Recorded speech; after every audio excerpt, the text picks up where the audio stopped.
आजचा आपल्या व्याख्यानमालेचा 7वा आणि शेवटचा दिवस. आजचं व्याख्यान हे ब्राह्मण सेवा संघ बोरिवलीतर्फे प्रायोजित केलेलं आहे. आपले आजचे वक्ते डॉक्टर भूषण केळकर, उपस्थित श्रोतृवर्ग या सगळ्यांचं मी मनापासून स्वागत करते. सगळ्यांना विनंती आहे की व्याख्यानादरम्यान आपापले फोन्स त्यांनी स्विच ऑफ करावे किंवा सायलेंटवर टाकावेत. भूषण सरांना मी विनंती करते की यानंतर तुम्ही सावरकरांच्या प्रतिमेला पुष्पहार अर्पण करावा.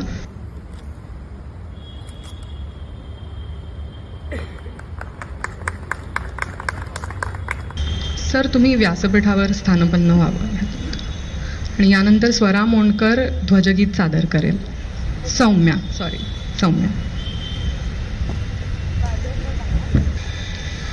नमस्कार, माझं नाव सौम्या मोंडकर. आज मी तुमच्यासमोर सावरकरांचं ध्वजगीत सादर करणार आहे. अखिल हिंदू विजय ध्वज उभवूया पुन्हा, ध्वज उभवूया पुन्हा, उभवूया पुन्हा, ध्वज लढवूया पुन्हा. अखिल हिंदू विजय ध्वज उभवूया पुन्हा. या ध्वजासची त्या काली रोविती पराक्रमशाली. रामचंद्र लंकेवरती वधुनी रावणा. करीत जी सिकंदर स्वारी, चंद्रगुप्त ग्रीकांमारी. हिंदुकुश शिखरी चढला, जिंकुनी रणा. अखिल हिंदू विजय ध्वज उभवूया पुन्हा, ध्वज उभवूया पुन्हा. रक्षणी ध्वजाच्या ह्याची, शालिवाहनाने साची. उडविली शकांची शकले, समरित क्षणा. हाणिले हुसकिता जिथे, होणासी विक्रमादित्य. हाची घुमवी मंदोसरच्या त्या रणांगणा. अखिल हिंदू विजय ध्वज उभवूया पुन्हा. जय जय हिंदू सम्राटे, अश्वमेध केले मोठे. करीत पुढती गेला विजय घोषणा. उगवनी सूड हिंदूंचा, मदमर्दुनी मुस्लिमांचा. शिवराय रायगडी करती वीर पूजना. अखिल हिंदू विजय ध्वज उभवूया पुन्हा, ध्वज उभवूया पुन्हा. ध्वज हाची धरुनी दिल्लीला, वीर बाहुभाऊ गेला. मुसलमीन तख्ता फोडी, हाणुनी घणा. आंग्ल दैत्य तोची आला, सिंधुतून निघाली घाला. बुडविला सिंधू तची त्याही, करुणी कंदना. अखिल हिंदू विजय ध्वज उभवूया पुन्हा, ध्वज उभवूया पुन्हा, उभवूया पुन्हा. ध्वज लढवूया पुन्हा. अखिल हिंदू विजय ध्वज उभवूया पुन्हा. धन्यवाद.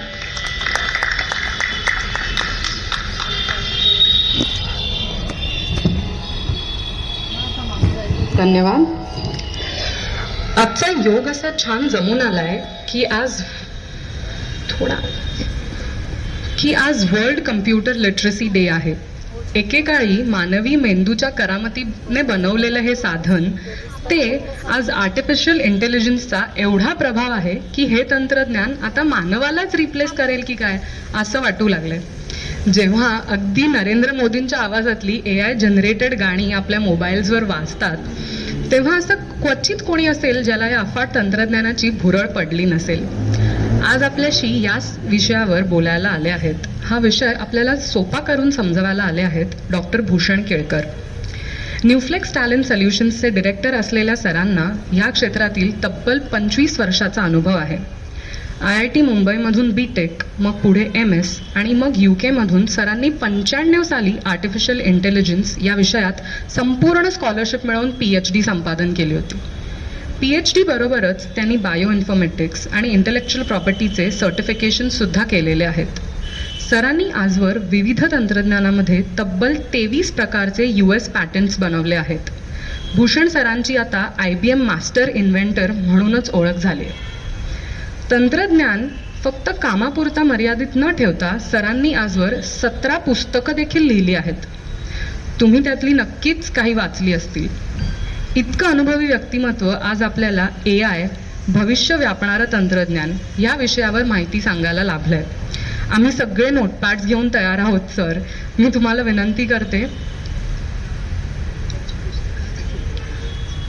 सरांनी लिहिलेल्या पुस्तकांमधली काही पुस्तकं आज आपण मांडली आहेत, तर व्याख्यानानंतर सगळ्यांनी जरूर तिकडे एक ग्लान्स टाकावा.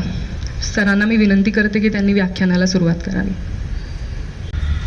तर आजच्या सेशनचा विषय आपला आर्टिफिशियल इंटेलिजन्स असा आहे आणि आर्टिफिशियल इंटेलिजन्सच्या मुळे अनेक ठिकाणी जे बदल घडत आहेत, आपल्या जीवनामध्ये जे बदल घडत आहेत, तर ते आबालवृद्धांच्यासाठी आहेत आणि त्यामुळे त्याच्याबद्दलची थोडीशी माहिती आणि मुख्य म्हणजे त्याच्यासाठी आपल्याला काय करायला पाहिजे सर्व वयोगटातल्या लोकांच्यासाठी, असं थोडासा आपला आजचा संवाद असेल असं मी विचार करतोय.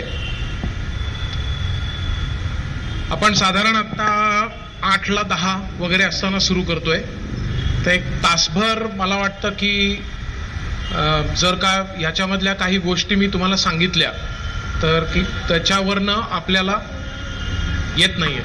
ओके, आता ठीक आहे का?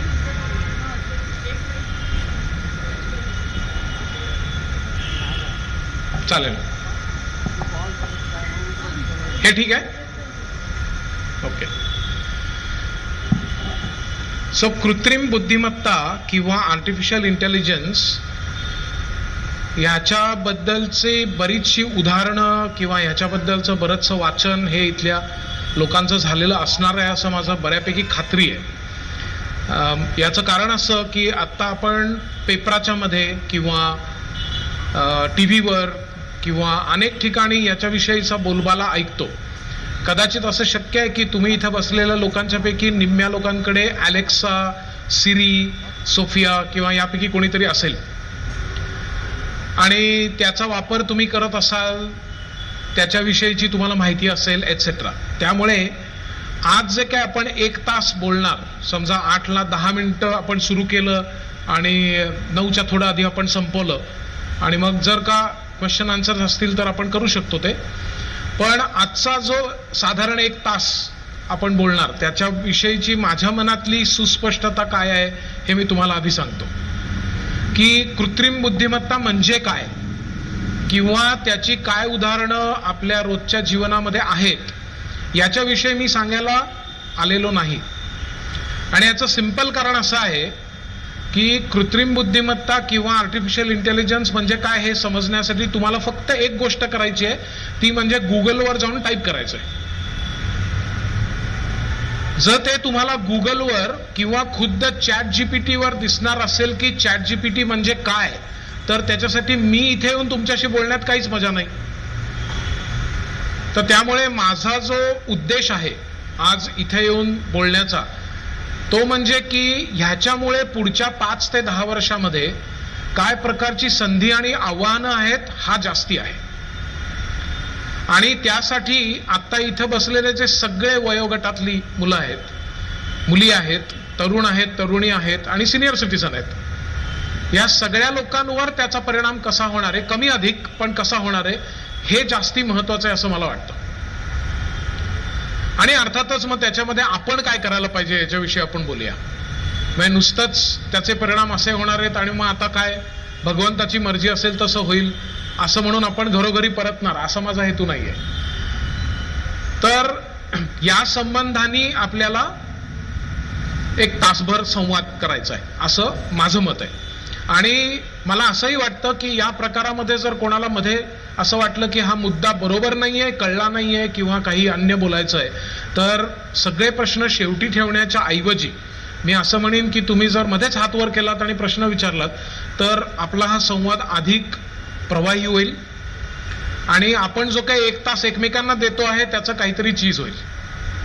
नाहीतर आपलं एक ठराविक काहीतरी स्लाइड्स मी तयार करून आणले आहेत, त्याचं भाषण मी केलं आणि मी घरी गेलो असं करण्यापेक्षा हे जास्त बरं राहील. तर तुम्ही विचार करा, तुम्हाला जर असं वाटलं की या बाबतीमध्ये आपल्याला पुरेशी माहिती आहे किंवा याच्याविषयी शंका आहे तर this is a very good time.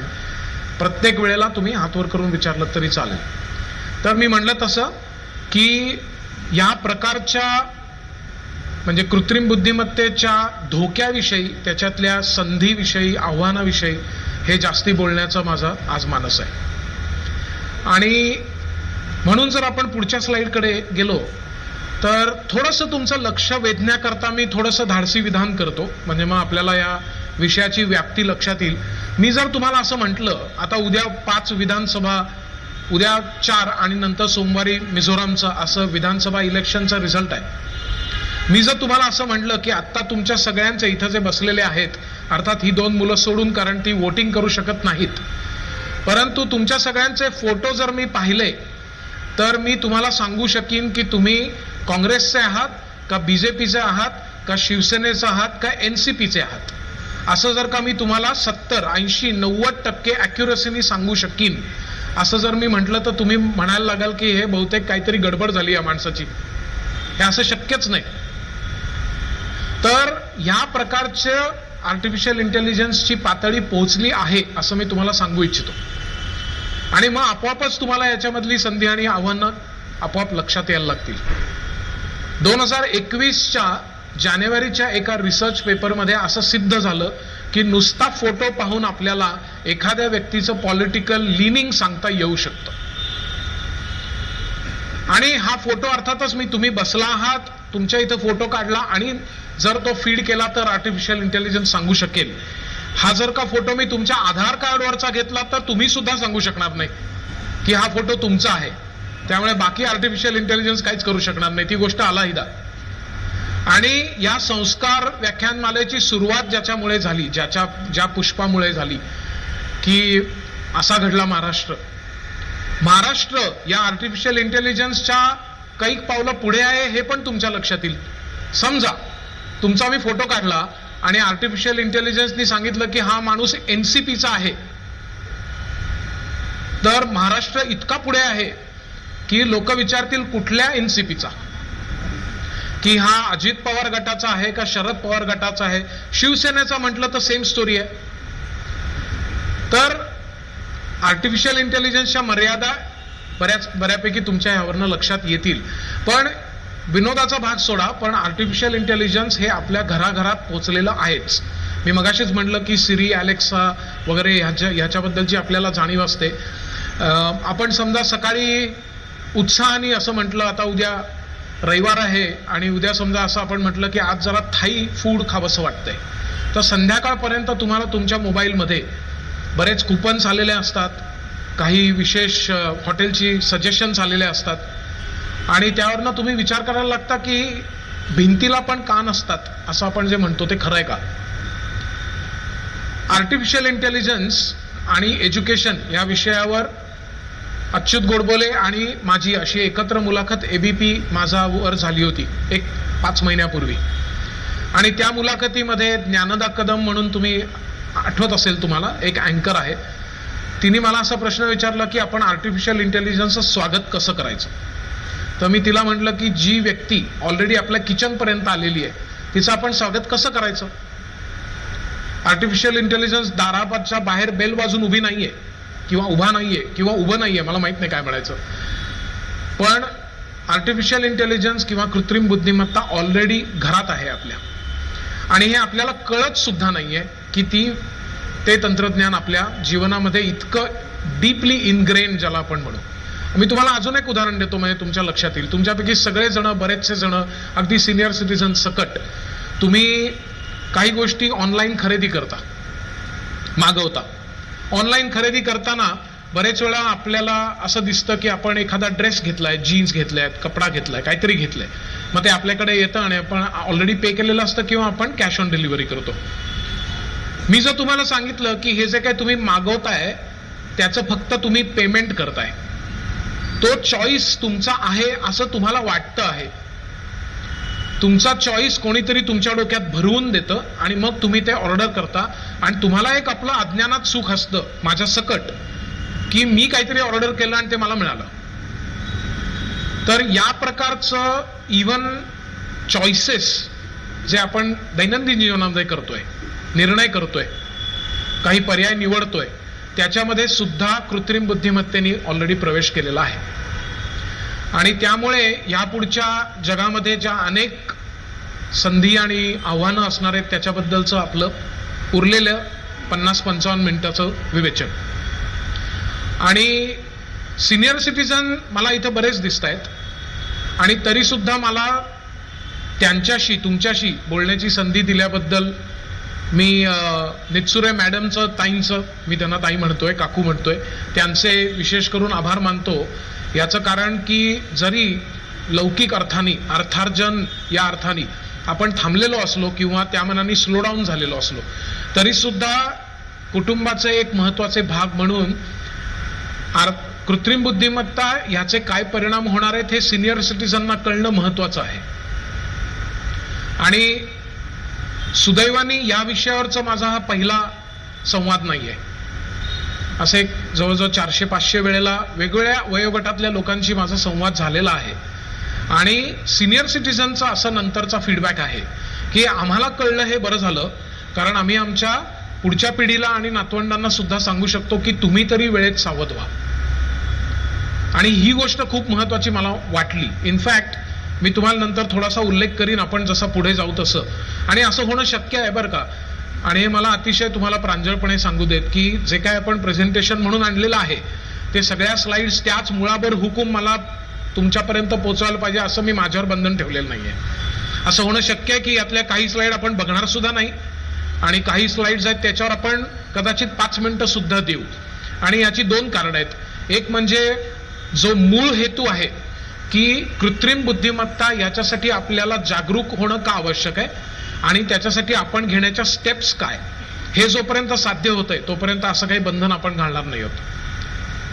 तर याच्यामधनं मी तुम्हाला उदाहरणं दाखवत जाईन की कित्येक फील्ड्समध्ये आपल्याला असं दिसेल की आर्टिफिशियल इंटेलिजन्स अतिशय आमूलाग्र बदल करतंय आणि ह्याच्याबद्दलचा इम्पॅक्ट हा आपल्याला एकदम आपल्या पायाखालची वाळू सरकेपर्यंत न थांबण्यामध्येच आपलं हित आहे. आणि मला म्हणजे ज्यांच्यासाठी आपण हे करतो आहोत, ज्यांच्या प्रेरणेने करतो आहोत असं मी म्हणेन की स्वातंत्र्यवीर सावरकरांचं आपल्यासमोर उदाहरण आहे. मला असं आठवतं लहानपणी वाचल्याचं एक उत्तम निबंध, जात्युच्छेदक निबंध म्हणून त्यांचं जे आहे त्याच्यामध्ये श्रुती 2 शब्दात 2 संस्कृती असं त्यांनी म्हटलं होतं. आणि जर हा निबंध वाचला नसेल तर असंख्य त्यांच्या लेखनापैकी हा एक निबंध जरूर आपण वाचावा असं मी तुम्हाला सुचवीन. 2 शब्दात 2 संस्कृती. याच्यामध्ये स्वातंत्र्यवीर सावरकर असं म्हणतात की आपण श्रुती स्मृती पुराणोक्त ह्याच्यापासून आपण अद्ययावत, अप टू डेट असणं महत्वाचं आहे. आणि मला असं वाटलं की इंडस्ट्री 4.0 किंवा आर्टिफिशियल इंटेलिजन्स या काळामध्ये हे त्यांचं वाक्य, हा त्यांचा निबंध आणि त्याच्यामधला संदेश अतिशय चपखल लागू सर्व लोकांना, या मुलापासून सर्व सिनियर सिटीजन पर्यंत पडतो. आणि ते न करणं हा सपशेल आत्मघात आहे. म्हणजे तुम्हाला वाटेल की हे काहीतरी एकदम असं भयंकर वाक्य बोलण्यासारखं वाटेल, पण अनेक देशांमध्ये याच्याबद्दलची जाणीव आहे आणि ती काय आहे पण आपण कुठल्या तरी स्लाइडमध्ये आपण नक्कीच बघू. पण ह्याच्याविषयीची जाणीव ही आपल्या देशामध्ये उच्च पातळीवर आहे. ती AICTE, UGC इथपासून ते राजकारण आणि प्रशासन याच्यामध्ये नक्की आहे. आणि मी तुम्हाला एका छोट्याशा उदाहरणाने सांगतो आणि मग आपण पुढच्या स्लाइडकडे जाऊ.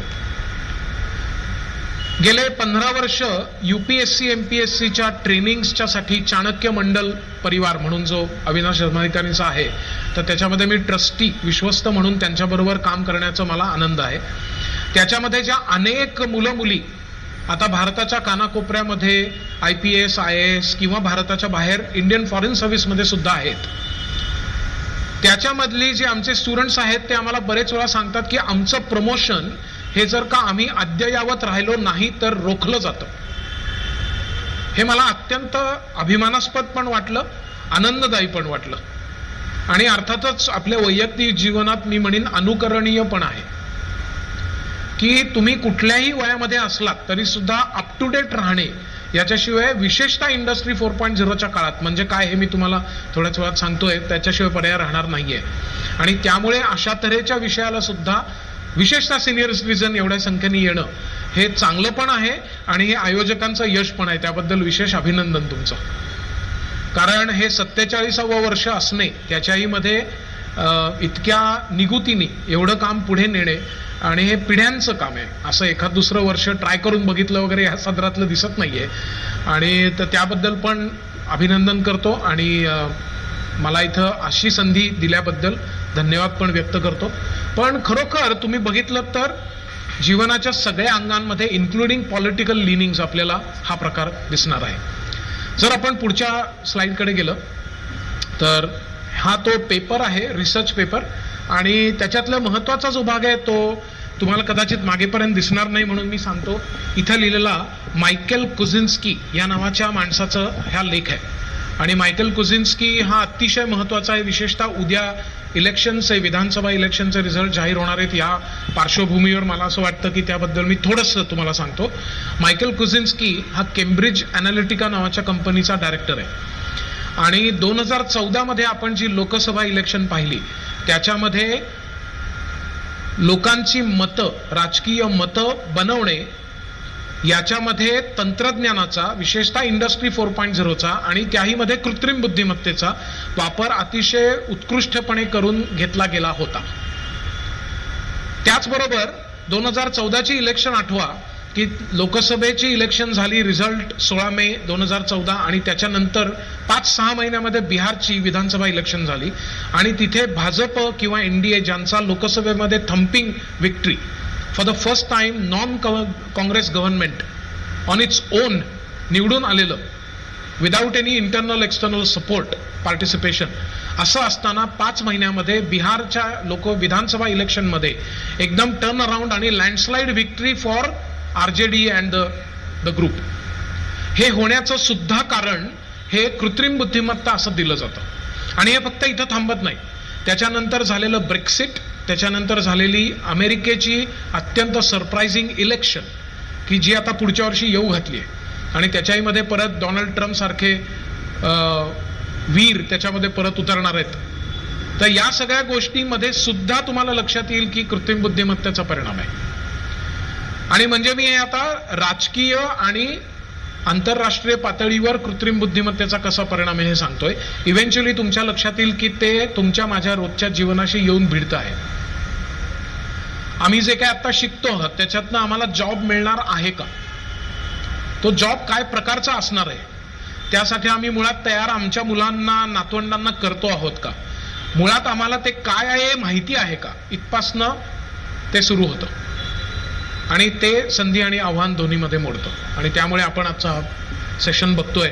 तर मायकेल कोझिन्स्कीचा हा जो पेपर आहे तो तुम्हाला दिसेल की त्याच्यामध्ये 2021 जानेवारी, म्हणजे त्याला आता ऑलमोस्ट 2.5-3 वर्ष, की ज्याच्यामध्ये त्यांनी सांगितलंय की facial recognition technology can expose political orientation from naturalistic facial images. So हे नेचरमध्ये पब्लिश झालेला पेपर आहे. आणि म्हणून जर आपण पुढची स्लाइड आणि त्याच्या पुढची स्लाइड घेतली तर अजून एक स्लाइड पुढे घ्या, अजून एक स्लाइड पुढे घ्या. मला असं वाटतं की आपल्याला एक नेहमीचा चॉईस असतो आणि तो असतो की जे काय चाललंय ते चालू द्यावं, त्याच्यामध्ये फार विचार करू नये. जेव्हा अगदी गळ्यापर्यंत येईल तेव्हा आपण बघू हे काय सगळे लोक म्हणतात, कृत्रिम बुद्धिमत्ता, आर्टिफिशियल इंटेलिजन्स, ते सगळं जे काही थेरं आहेत ती सगळी पाश्चिमात्य देशांसाठी आहेत. अमेरिका, इंग्लंड, जर्मनी, जपान या देशांमध्ये आर्टिफिशियल इंटेलिजन्स काय, जो काय घोळ घालायचा तो घालेल, आमच्या देशामध्ये काही फरक पडणार नाही, अशा आपण समज करून घेणे हा सगळ्यात सोपा मार्ग आहे. आणि तो सोपा मार्ग जर आपण चोखाळला, जर तो आपण अवलंबला तर त्यातनं काय होईल याची काही उदाहरणं मी तुम्हाला दाखवतो. कोडॅक नावाची एक कंपनी होती असं काही इथे बसलेल्या लोकांना माहिती असणार आहे. आणि इनफॅक्ट आपल्या सांस्कृतिक जनमानसामध्ये कोडॅक मोमेंट म्हणून एक प्रकार होता. हे काही लोक मान हलवतात की त्यांना आठवत आहे काय होतं. म्हणजे एखादं समजा लग्न, मुंज, वाढदिवस असं काही असेल तर त्याच्यामध्ये सगळेजण आहेत फोटोमध्ये आणि ते सगळे हसतायत असा एक फोटो जो असायचा त्याला म्हणायचे Kodak moment of this event. Kodak नावाची कंपनी आता तुम्हाला मागमूस सुद्धा दिसणार नाही. आणि याचं एक महत्वाचं कारण आहे की कोडॅक कंपनी ज्यांचं फिल्म्स होत्या, कॅमेरे होते, केमिकल्स होती, डेव्हलप करायची त्यांची दुकानं होती, मला खात्री बोरिवलीत पण असणार आहेत. ही सगळे लोक त्यांना सांगत होते की सगळं जग आता डिजिटल फोटोग्राफीकडे चाललंय, तर तुम्ही यातनं हाला, बाहेर व्हा, बाजूला व्हा आणि डिजिटलमध्ये उतरा. तर ते त्यांनी नाकारलं आणि ते त्यांनी नाकारल्यामुळे कोडॅक कंपनी ही बंद पडली. हर्ट्ज आणि एव्हिस सारख्या कंपन्या ज्या आहेत की ज्या लोकांना माहिती असतील, अमेरिकेत तुम्ही उतरलात की तुमची बॅग मिळण्याच्या आधी तुम्हाला एव्हिस आणि हर्ट्जचं दर्शन होतं. तर ह्या रेंटल कारवाल्या कंपन्या बंद पडल्या. त्याचं कारण ओला आणि उबर. आणि लक्षात घेण्यासारखी गोष्ट अशी आहे की हर्ट्ज आणि एव्हिस यांच्याकडे स्वतःच्या लाखो गाड्या आहेत, स्वतःच्या मालकीच्या. आणि त्यांना टक्कर देणारं आणि त्यांना बँकरप्ट, दिवाळखोरीच्या उंबरठ्यावर काय, दिवाळखोरीमध्ये ढकलणारं ज्या कंपन्या ओला आणि उबर, त्यांच्याकडे स्वतःची एकही गाडी नाही. हर्ट्ज कंपनी 100 पेक्षा जास्ती वर्षाची आहे, IBM पेक्षा मोठी आहे वयानी. आणि मला वाटतं 2021 किंवा 2020 मध्ये त्यांनी बँकरप्सी जाहीर केली. आणि त्याचं कारण अशी कंपनी की ज्यांच्याकडे स्वतःची एकही गाडी नाही. हिल्टन आणि मॅरियट सगळ्यांनी ऐकलेली हॉटेल चेन, त्यांना खूप टेन्शन दिलेलं आहे एअरबीएनबी नावाच्या कंपनीने. एअरबीएनबी कडे स्वतःची एक स्क्वेअर फूट सुद्धा जागा नाही. तर हे जे सगळे बदल होत आहेत याच्यामध्ये इंडस्ट्री 4.0 किंवा आर्टिफिशियल इंटेलिजन्स सामील आहे. तर मी पुढच्या काही स्लाइड्स दाखवण्याच्या आधी मला जस्ट अंदाज घेण्यासाठी म्हणून मी तुम्हाला विचारणार आहे, तुमच्यापैकी किती लोकांनी मी मगाचपासून काही म्हणत असलेली इंडस्ट्री 4.0 नावाची संज्ञा ऐकलेली आहे? असं असेल तर हात वर करा. ओके, साधारण 10%च्याही पेक्षा कमी आहे. ओके, कृत्रिम बुद्धिमत्ता हे आज स्क्रीनवर पाहायच्या आधी माहिती होतं असे लोकांनी हात वर करा. Okay, that's a big number, that's very good. आणि चॅट GPT हे ऐकलं आहे अशा लोकांनी हात वर करा. सो चॅट GPTला ऑलमोस्ट सगळ्यांनी हात वर केलेत. इंडस्ट्री 4.0 याला खूप कमी लोकांनी हात वर केलेत, 10%पेक्षाही कमी आहेत. आणि मी असं म्हणेन की इंडस्ट्री 4.0 हे आपल्या सगळ्यांच्या घरामध्ये आलेलं आहे आणि त्याचं रूप जे आहे ते चॅट GPT एक रूप आहे किंवा आर्टिफिशियल इंटेलिजन्स हे त्याचं एक रूप आहे. पण अन्य अनेक पद्धतीने ते आपल्या घरात ऑलरेडी आलंय, आपल्या दैनंदिन जीवनामध्ये आलेलं आहे. तर म्हणून मग आता आपण इंडस्ट्री 4.0 विषयी पण शिकूया, त्याच्याविषयी पण बघूया. आणि मी म्हणलं तसं माझा उद्देश तुम्हाला इन्फॉर्मेशन बंबार्ड करणे हा नाही आहे. काही तुम्ही नोट्स घ्यायची वगैरे काही गरज नाही, तुम्हाला माझी त्याच्यासाठी गरजच नाही आहे हे मला खात्री आहे. मी म्हणलं तसं चॅट GPT किंवा इंडस्ट्री 4.0 तुम्हाला सगळी माहिती इत्थंभूत देईल. ते तुम्ही 5 मिनिटात काय त्याच्या आतच कराल. तर त्यामुळे ह्या गोष्टींनी आपण जागं होणे आणि त्याच्यावरचं ऍक्शन घेणे हा आपला मूळ एजेंडा आहे.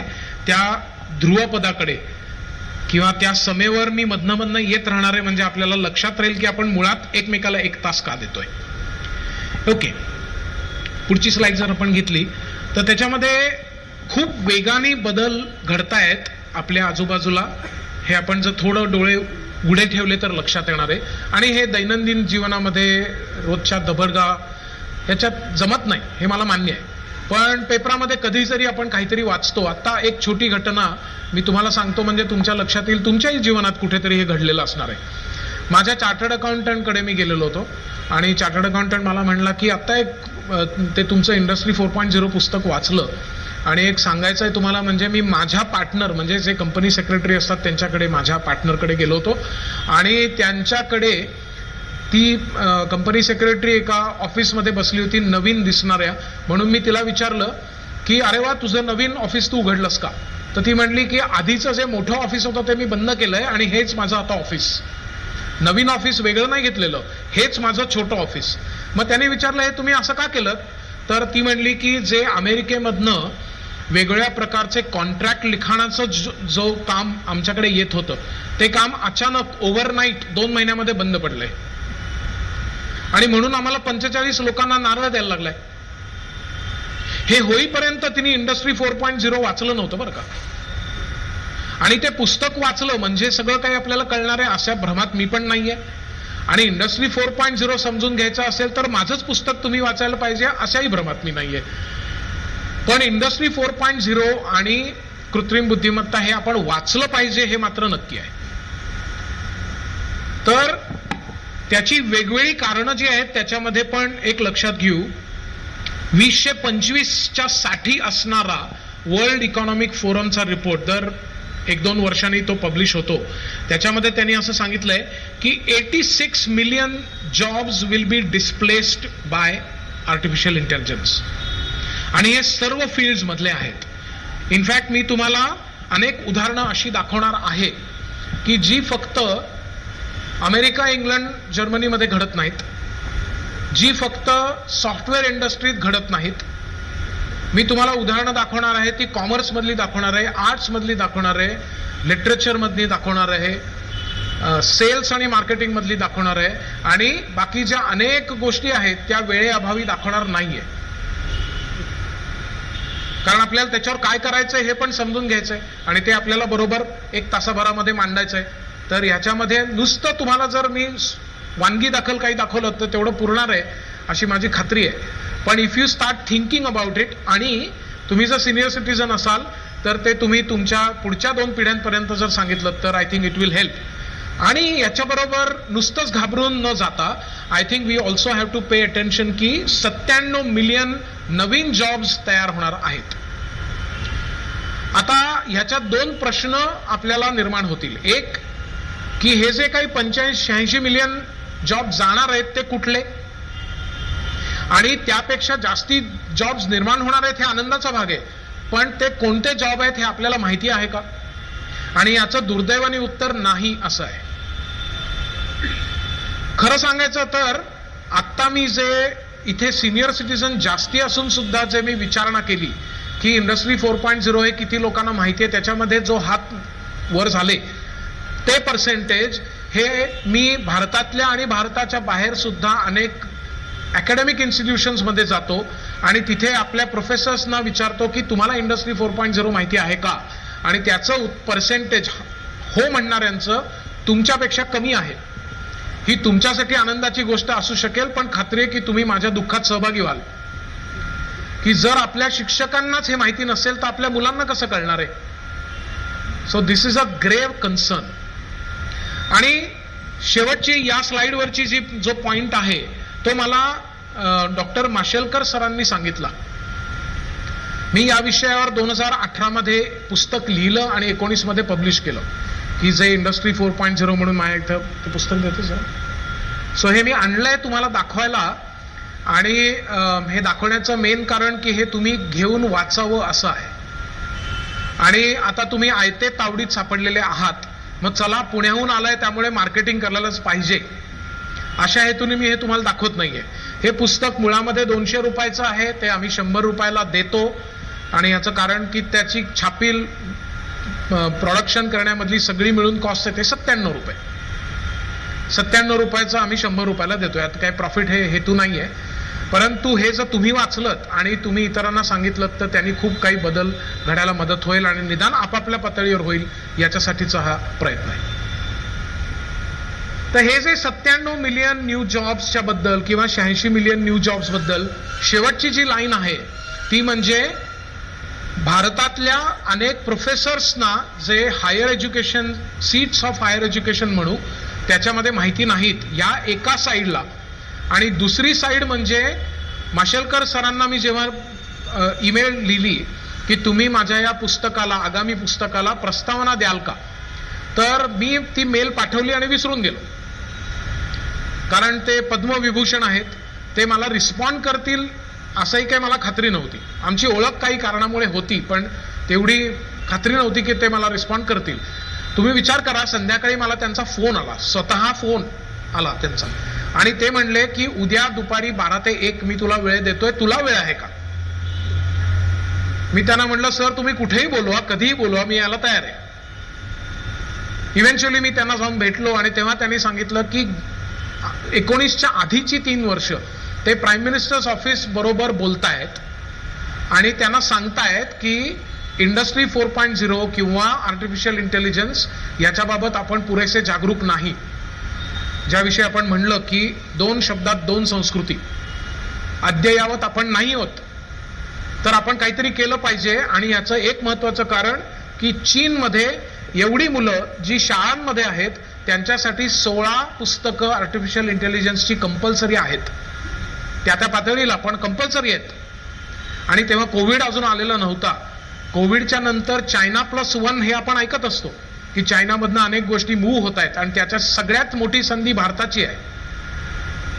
ऍपल ऑलरेडी मूव्ह झाली, बाकीच्या कंपन्या पण मूव्ह होत आहेत. त्या जाणार कुठे? त्यातल्या त्यात आपल्याकडे येणार, कारण आपल्याकडे एक्सपर्टीज पण आहे आणि लोकसंख्या पण आहे. तर हे जर होणार असेल तर आपल्याला इंडस्ट्री 4.0 समजण्याशिवाय किंवा आर्टिफिशियल इंटेलिजन्स आत्मसात केल्याशिवाय पर्याय नाही. आणि त्यामुळे हे जे बदललेलं चित्र आहे ते आणि चायनाची विशेषतः परिस्थिती पाहता आपण याच्यात काम करायला पाहिजे. त्यावरच तू पुस्तक लिहिलंयस आणि मराठीमध्ये लिहिलंयस तर मी त्याला प्रस्तावना तर द्यायला खुश आहेच, पण मी रेकमेंड करणार आहे PMO कडे की हे पुस्तक भारताच्या ज्या भाषा आहेत ऑफिशियल लँग्वेजेस, शेड्यूल 8 मध्ये ज्या 22 भाषा या भारताच्या ऑफिशियल भाषा समजल्यात त्याच्यामध्ये सगळ्यामध्ये भाषांतरित व्हावं असं मी सुचवीन. असं मी सुचवणार आहे असं त्यांनी मला सांगितलं. त्याच्यानंतर कोविड आला आणि बऱ्याच गोष्टी ज्या राहिल्या त्याच्यामध्ये ही पण एक गोष्ट आहे. परंतु मुद्दा हा आहे की निदान मराठी लोकांनी ह्या विषयीचा, आता अच्युत गोडबोलेंचं सुद्धा इंडस्ट्री 4.0 आलेलं आहे, ते तुम्ही वाचलं तरी हरकत नाही. ते माझेही मित्र आहेत आणि तुम्ही माझे मित्र आहात. प्रॉब्लेम हा नाही आहे की तुम्ही कोणतं पुस्तक वाचताय, इश्यू हा आहे की आपण हे न वाचता पुढे जात राहिलो तर गडबड आहे. राईट. सो हे जे नवीन जॉब्स आहेत याची आपल्याला कल्पना नाहीये. मी तुम्हाला अजून एक उदाहरण देतो की काय प्रकारचे नवीन जॉब्स तयार होऊ शकतात. माझा एक विद्यार्थी की ज्याच्या पेटंट लिहिण्यामध्ये मी काही मदत त्याला केली होती बऱ्याच वर्षापूर्वी, तो अमेरिकेतनं अशाच डिसेंबर-जानेवारीच्या काळामध्ये आलेला होता, कारण तेव्हा तिकडे थँक्सगिव्हिंग आणि न्यू इयर आणि अशी सगळी सुट्टी असते. आणि तो आला. परत जाताना त्यांनी माझ्या हातात कार्ड दिलं, त्याचं व्हिजिटिंग कार्ड, आणि ते कार्ड होतं फेसबुकचं. ही हॅड जॉईन्ड फेसबुक आणि तिथं खाली त्याचं डेसिग्नेशन होतं. नॉर्मली आपण काय एक्सपेक्ट करतो, software engineer, architect, programmer, something like that. त्याचं टायटल होतं hate speech analyst. Hate speech analyst. मी त्याला परत बोलवलं, म्हटलं अरे काय आहे, कुठलं टायटल आहे? तो म्हटला मी एकटा नाही आहे, मी मॅनेजर आहे, आमची 250 लोकांची टीम आहे. आता तुम्ही सांगा भारतामधल्या कोणत्या युनिव्हर्सिटीमध्ये हेट स्पीच अॅनालिस्टची डिग्री दिली जाते? हेट स्पीच अॅनालिस्टचा कोर्स तरी आहे का? आणि जर हे नसेल तर एखाद्या व्यक्तीला हेट स्पीच अॅनालिस्ट रोलमध्ये जायचं असेल तर त्यांनी शिकायचं काय आणि त्याला शिकवणार कोण आणि त्याचं करिक्युलम काय? ना युनिव्हर्सिटीला माहिती आहे ना शिक्षकांना माहिती आहे. आणि ते येणार कुठे? 97 मिलियन जॉब्समध्ये.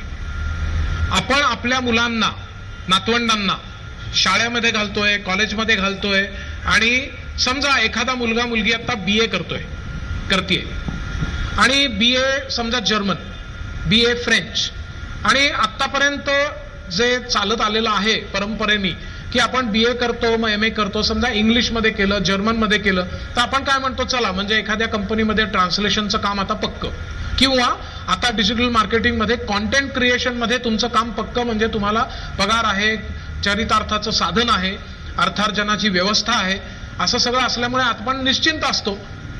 पण तुम्हीच सांगा, एवढ्या सगळ्या लोकांना, बहुतेक फक्त काही लहान मुलं सोडली तर बाकी सगळ्यांनी ChatGPT साठी हात वर केले होते. ChatGPT या 2 पैकी काय करू शकत नाही ते तुम्ही सांगा मला. कॉन्टेंट क्रिएशन तर आपल्यापेक्षा फास्ट करतं. आणि इनफॅक्ट या पुस्तकामध्ये मी ChatGPTला माझं सहलेखक बनवलेलं आहे.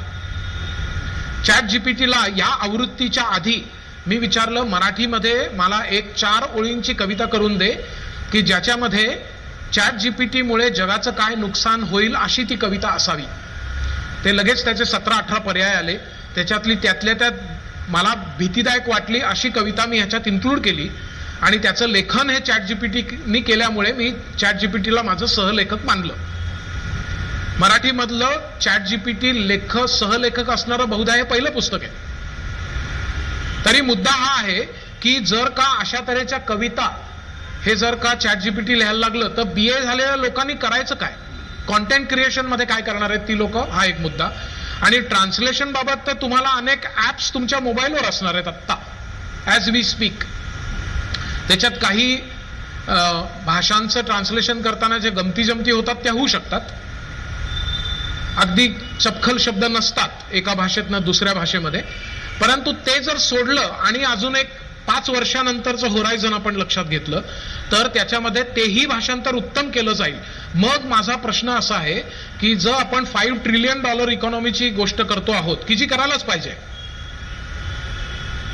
तर त्याच्यामध्ये 62% लोक जी आर्ट स्ट्रीम, ह्युमॅनिटीज किंवा मानवीय शाखांमध्ये आहेत की ज्याच्यामध्ये हे काम अधिक प्रमाणात चालतं, ह्या लोकांना जर नोकऱ्या नसतील आणि त्यांना कामच नसेल तर ह्यांनी करायचं काय आणि यांच्यासाठी कॉलेजेस का चालवीत आणि याच्यासाठी एवढे पैसे खर्च का व्हावेत. आणि जर या लोकांना अर्थार्जनाचं साधन नसेल तर प्रश्न उद्भवणार आहेत आणि ते सोशल, सामाजिक पातळीवर असणार आहेत आणि ते अतिशय भयंकर असणार आहेत. कारण ज्यांना काम नाही ती लोक काय करतात हे आपण भारताच्या कानाकोपऱ्यात पाहतो आणि भारताच्या नाही जगाच्या कानाकोपऱ्यात पाहतो.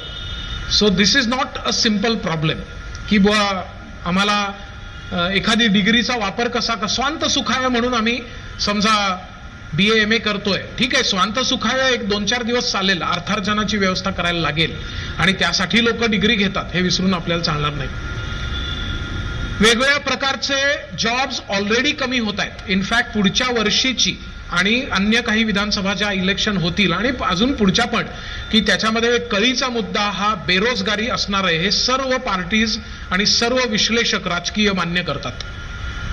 आणि हे पाहता जर एक उदाहरण म्हणून की 62 अनस्किल्ड जॉब्स आपण बघितलेत UP मधले तर त्याच्यासाठी 93,000 ऍप्लिकेशन्स आले होते आणि त्याच्यामध्ये 213 PhD होते आणि हे ग्रेड 3 चे 62 अनस्किल्ड जॉब्स आहेत. ही काही वर्षापूर्वीची स्थिती मी तुम्हाला सांगतोय, महाराष्ट्रात काही नवीन नाहीये हे पण आपण बघतो. सो ही घटना हे आपल्याला विचार करण्यासारखं आहे हे नक्की. सो हे जे इंडस्ट्री 4.0 आहे ते काय आहे हे आपण बघूया. समजा पुढची स्लाइड आपण घेतली कारण 10% लोकांनाच किंवा त्याहीपेक्षा कमी माहिती होतं म्हणून मी याच्यावर थोडासा वेळ देतोय. इंडस्ट्री 4.0 ही कदाचित टर्म म्हणून तुम्हाला नवीन असेल परंतु म्हणजे चौथी औद्योगिक क्रांती, इंडस्ट्री 4 किंवा ऑल्सो नोन ॲज I4. परंतु इंडस्ट्री 1.0 म्हणजे मेकनायझेशन, म्हणजे स्टीम इंजिन, विविंग लूम 1784 जे आपण इतिहासामध्ये शिकलेलो असतो की ज्याच्यामुळे भारत पारतंत्र्यामध्ये अधिक वेगाने गेला. जेम्स वॉट, स्टीम इंजिन वगैरे वगैरे. 100 वर्षानंतर 1870 मध्ये आपल्याला दिसतंय इंडस्ट्री 2.0 जिथं स्टीम इंजिन होतं, स्टीम पॉवर होती, त्याच्याऐवजी आता आपल्याला दिसतंय इलेक्ट्रिकल पॉवर. त्याच्यानंतर 100 वर्षांनी जर बघितलं तर त्याच्यामध्ये कम्प्युटर्स आहेत, इलेक्ट्रॉनिक्स आहे, इंटिग्रेटेड सर्किट आहे वगैरे वगैरे. आणि नंतर मात्र इंडस्ट्री 4 म्हणजे चौथी औद्योगिक क्रांती ज्याच्याविषयी आपण बोलतो आहोत ते आलेलं आहे फक्त 40 वर्षामध्ये. म्हणजे आधी जे 100 वर्षांनी येणारी सायकल होती ती आता 40 वर्षात आली आहे. आणि तुम्ही लगेचच ओळखलं असणार आहे की जर 100 नंतर 40 तर याच्या पुढची सायकल अजून थोड्या कमी वेळात यायला पाहिजे. तर ते 100% खरं आहे. इंडस्ट्री 5.0 हे ऑलरेडी आलेलं आहे. पाचवी औद्योगिक क्रांती ज्याच्यामध्ये बायोलॉजी हे खूप महत्वाचं अंग आहे आणि कोबॉट म्हणजे रोबॉट आणि मानव एकत्र काम करेल अशी जी संज्ञा आहे कोबॉट हे ऑलरेडी आलेलं आहे. ते 2021 मध्ये आलेलं आहे आणि हे माझं सौभाग्य समजतो की यावर पहिला पेपर जो नीती आयोगला सबमिट केला गेला तो त्याचा मी सहलेखक आहे. आता इंडस्ट्री 5.0 हे मी विचारलं नाही तुम्हाला कारण ते खूपच रिसेंट आहे. बहुधा काही लोक माना हलवत होते त्यावरनं मी असं गृहीत धरतो की त्यांनी ते ऐकलं तरी आहे निदान. परंतु इंडस्ट्री 5.0 येऊन सुद्धा आता 2 वर्ष होऊन गेली आणि मी जेव्हा विचारतोय की इंडस्ट्री 4.0 किती लोकांना माहिती आहे तर त्याच्यामध्ये 10% कमी हात वर येत आहेत. याच्यामध्ये आपल्याला जागं व्हायला आवश्यक आहे, जागं होणं आवश्यक आहे. एवढं आज आपल्याला एवढी एक गोष्ट घेऊन जर आपण घरी गेलो तर आपण काहीतरी महत्वाचं केलं. बाकी सगळं तुम्हाला इंडस्ट्री 4.0 आणि 5.0 ची माहिती मी तुम्हाला सांगितलं तशी ChatGPT वर उपलब्ध आहे. पण आपण जर हा महत्वाचा मुद्दा घरी घेऊन गेलो एक की बुवा याच्याबाबत आपण काहीतरी वाचन केलं पाहिजे आणि त्याच्यासाठी इतरांनाही उद्युक्त केलं पाहिजे तर we have done something important. Industry 4.0 हे तुम्हाला नवीन नाही असं मी म्हटलं, फक्त ती टर्म तुम्हाला माहिती नाहीये. पुढच्या स्लाइडमध्ये तुम्हाला दिसेल की इंडस्ट्री 4.0 चे कंपोनंट्स काय आहेत. त्याच्यामध्ये येतं robotics, simulation, cloud, big data, augmented reality, cyber असे 9 त्याचे भाग आहेत. या 9 गोष्टींचा किंवा तंत्रज्ञानांचा समुच्चय म्हणजे इंडस्ट्री 4.0 आणि त्याच्यामध्ये ह्या ज्या सगळ्या गोष्टी आहेत त्यांना जोडणारा भाग म्हणजे कृत्रिम बुद्धिमत्ता, आर्टिफिशियल इंटेलिजन्स. म्हणजे it is almost like a glue, या सगळ्यांना जोडणारा भाग. आणि त्या मग कृत्रिम बुद्धिमत्तेमध्ये मग मशीन लर्निंग येतं, मग त्याच्यामध्ये अजून डेप्थमध्ये गेलं तर डीप लर्निंग येतं आणि मग त्याचे जे काय आपण सगळे large language model, ChatGPT, Bard, Bing किंवा डाली 2 नावाचे सॉफ्टवेअर, अशी बरीच उदाहरणं आपल्याला मोठी लॉंग लिस्ट देता येईल. आणि ते सगळं म्हणजे ह्याच्यावर आधारित उभं राहिलेलं. आणि आत्ता तुम्ही सगळ्यांनी नक्की वाचलं असणार आहे, आत्ता पेपरामध्ये पण खूप येऊन गेलं आणि तुम्ही वाचलं असणार आहे, ते म्हणजे की जी महत्वाची गोष्ट घडली आणि ते कदाचित आपल्या या सेशनच्या शेवटी जर वेळ उरला तर आपण ते कव्हर करूया. ते म्हणजे की OpenAI नावाची जी कंपनी ज्यांनी ChatGPT साधारण 1 वर्षापूर्वी लॉन्च केलं, टू बी एक्झॅक्ट 30 नोव्हेंबर 2022 या तारखेला OpenAIनी ChatGPT रिलीज केलं. आणि हे जे आपण मगाशी बघितलं की इंडस्ट्री 4, इंडस्ट्री 3, 2, 1 याच्यामधला अजून एक महत्वाचा फरक आपण लक्षात घ्यायला पाहिजे की जो फंडामेंटल आहे, मूलभूत आहे, दूरगामी आहे. आणि तो म्हणजे समजा आपण इंडस्ट्री 3चं उदाहरण घेतलं, तिसरी औद्योगिक क्रांती जी 1969 मध्ये सुरू झाली, तर त्याचं एक उदाहरण आहे टेलिफोन. तुम्हाला आठवत असेल तर रिसिव्हर असणारा टेलिफोन, तो उचलायचा, लावायचा, कानाला बोलून झालं की ठेवायचा परत, असा जो फोन होता, तो फोन 100 मिलियन न्यू युजर्स पर्यंत पोचायला लागलेला वेळ आहे 75 वर्ष. 75 वर्ष म्हणजे 3 मानवी पिढ्या. आणि जर पोकीमॉन गो नावाचं एक टूल आहे की जे इंडस्ट्री 4.0चं द्योतक आहे, ते 100 मिलियन न्यू युजर्स पर्यंत पोचायला लागलेला वेळ आहे 2 महिने. आणि ChatGPT जे मागच्या वर्षी साधारण या वेळेला रिलीज झालं, ते 100 मिलियन युजर्स पर्यंत पोचायला लागलेला वेळ आहे 18 दिवस. 75 वर्ष कुठे आणि 18 दिवस कुठे. त्यामुळे अजून एक महत्वाची गोष्ट जी आपल्याला लक्षात घ्यायला पाहिजे इंडस्ट्री 4 आणि 5 बद्दल, ती म्हणजे की ते नुसतंच मूलगामी, दूरगामी असं नाहीये, ते अतिशय वेगाने येणारं तंत्रज्ञान आहे. म्हणजे मी असा विचार करतो की समजा एखाद्या भूकंप येणार आहे असं आपल्याला काहीतरी सांगितलं किंवा एखादं चक्रीवादळ धडकणार आहे असं आपल्याला सांगितलं तर आपण काहीतरी तयारी करतो ना. आपण काही महत्वाच्या गोष्टी हलवतो, आपण जीवितहानी कमीत कमी होईल असं बघतो, होणार नाही असंच बघतो, एटसेट्रा. पण सुनामी जर न सांगता आली, की जी न सांगताच येते, तर आपण त्याची काय तयारी करणार. आणि म्हणून मला म्हणायचं असं आहे की ही नुसतं बदल नाहीये, तर ही सुनामी आहे. आणि त्यामुळे आपल्याला अतिशय वेगाने आणि आधीच तयारी करायला लागेल. ते येऊन धडकलं आणि मग आपण जागे झालो, याला फारसं काही उपयोग नाही आणि ते घातकच आहे. तर त्या दृष्टीने ह्या तंत्रज्ञानांचा जो वापर आहे, त्याचा जो समुच्चय आहे, त्याचं जे कॉन्फ्लुअन्स आहे, त्याच्यामध्ये आपल्याला इंडिव्हिज्युअली आणि कलेक्टिव्हली काम करावं लागेल. जर आपण पुढे गेलं तर हा एक व्हिडिओ आपण स्किप करूया. या व्हिडिओमध्ये मी वेळेच्या फक्त अभावी स्किप करतोय, नाहीतर आपण वेळ मिळाला तर नंतर प्ले करू. पण या व्हिडिओमध्ये त्यांनी दाखवलंय की एक माणसाबद्दलचा सगळा डेटा हा गुगलकडे आहे ऑलरेडी. आपण जे म्हणतोय ना की आपल्याला प्रायव्हसी काही उरलेली नाहीये, ऑलरेडी आर्टिफिशियल इंटेलिजन्स आपल्या घरात आहे. त्याच्याबद्दलचा हा व्हिडिओ मध्ये एक साधारण 7-8 महिन्यापूर्वी this video was making rounds on WhatsApp आणि त्यामुळे काही लोकांनी पाहिलेला पण असेल, नसेल तर आपण बघू. अतिशय विनोदी आहे पण थोड्या वेळाने बघू. मी म्हणेन की 4 महत्वाचे जे बदल घडतायत ते म्हणजे की सायबर फिजिकल असे जे 2 शब्द वेगळे होते ते आता एकत्र झालेले आहेत. सायबर फिजिकल सिस्टम्स एकत्र तयार झाले आहेत. ओनरशिप सोल्युशन जे आधी होते ते आता प्लॅटफॉर्म प्ले झालेले आहेत. ओनरशिप सोल्युशन म्हणजे काय, हिल्टन, मॅरियट वगैरे, आणि प्लॅटफॉर्म प्ले म्हणजे एअरबीएनबी. 3R म्हणजे रिडिंग, रायटिंग, अरिथमॅटिक हे जे होतं ते इंटरॅक्टिव्ह, इंडिव्हिज्युअलाइज आणि इंटरडिसिप्लिनरी असं झालेलं आहे. आणि नोईंगच्या पेक्षा डुईंगला महत्त्व आलेलं आहे. ह्या 4 गोष्टी ज्या आहेत त्या जर आपण लक्षात ठेवल्या तर आपण नेमकं काय करायचं हे समजायला आपल्याला मदत होईल. जर आपण पुढची स्लाइड बघितली तर त्याच्यामध्ये एक लक्षात घेण्यासारखी गोष्ट की जे स्किल्स हे आपल्याला पुढच्या काळामध्ये लागणार आहेत ते नेमके कोणते हे जर आपण बघितले तर त्याच्यामध्ये अॅनालिटिकल थिंकिंग हा एक महत्त्वाचा मुद्दा आहे. क्रिएटिव्ह थिंकिंग हा दुसरा महत्त्वाचा मुद्दा आहे. ॲक्टिव्ह लर्निंग आणि लर्निंग स्ट्रॅटेजीज हा तिसरा मुद्दा आहे. की 2025 आणि 2023 म्हणजे आता संपलं खरं तर 2023.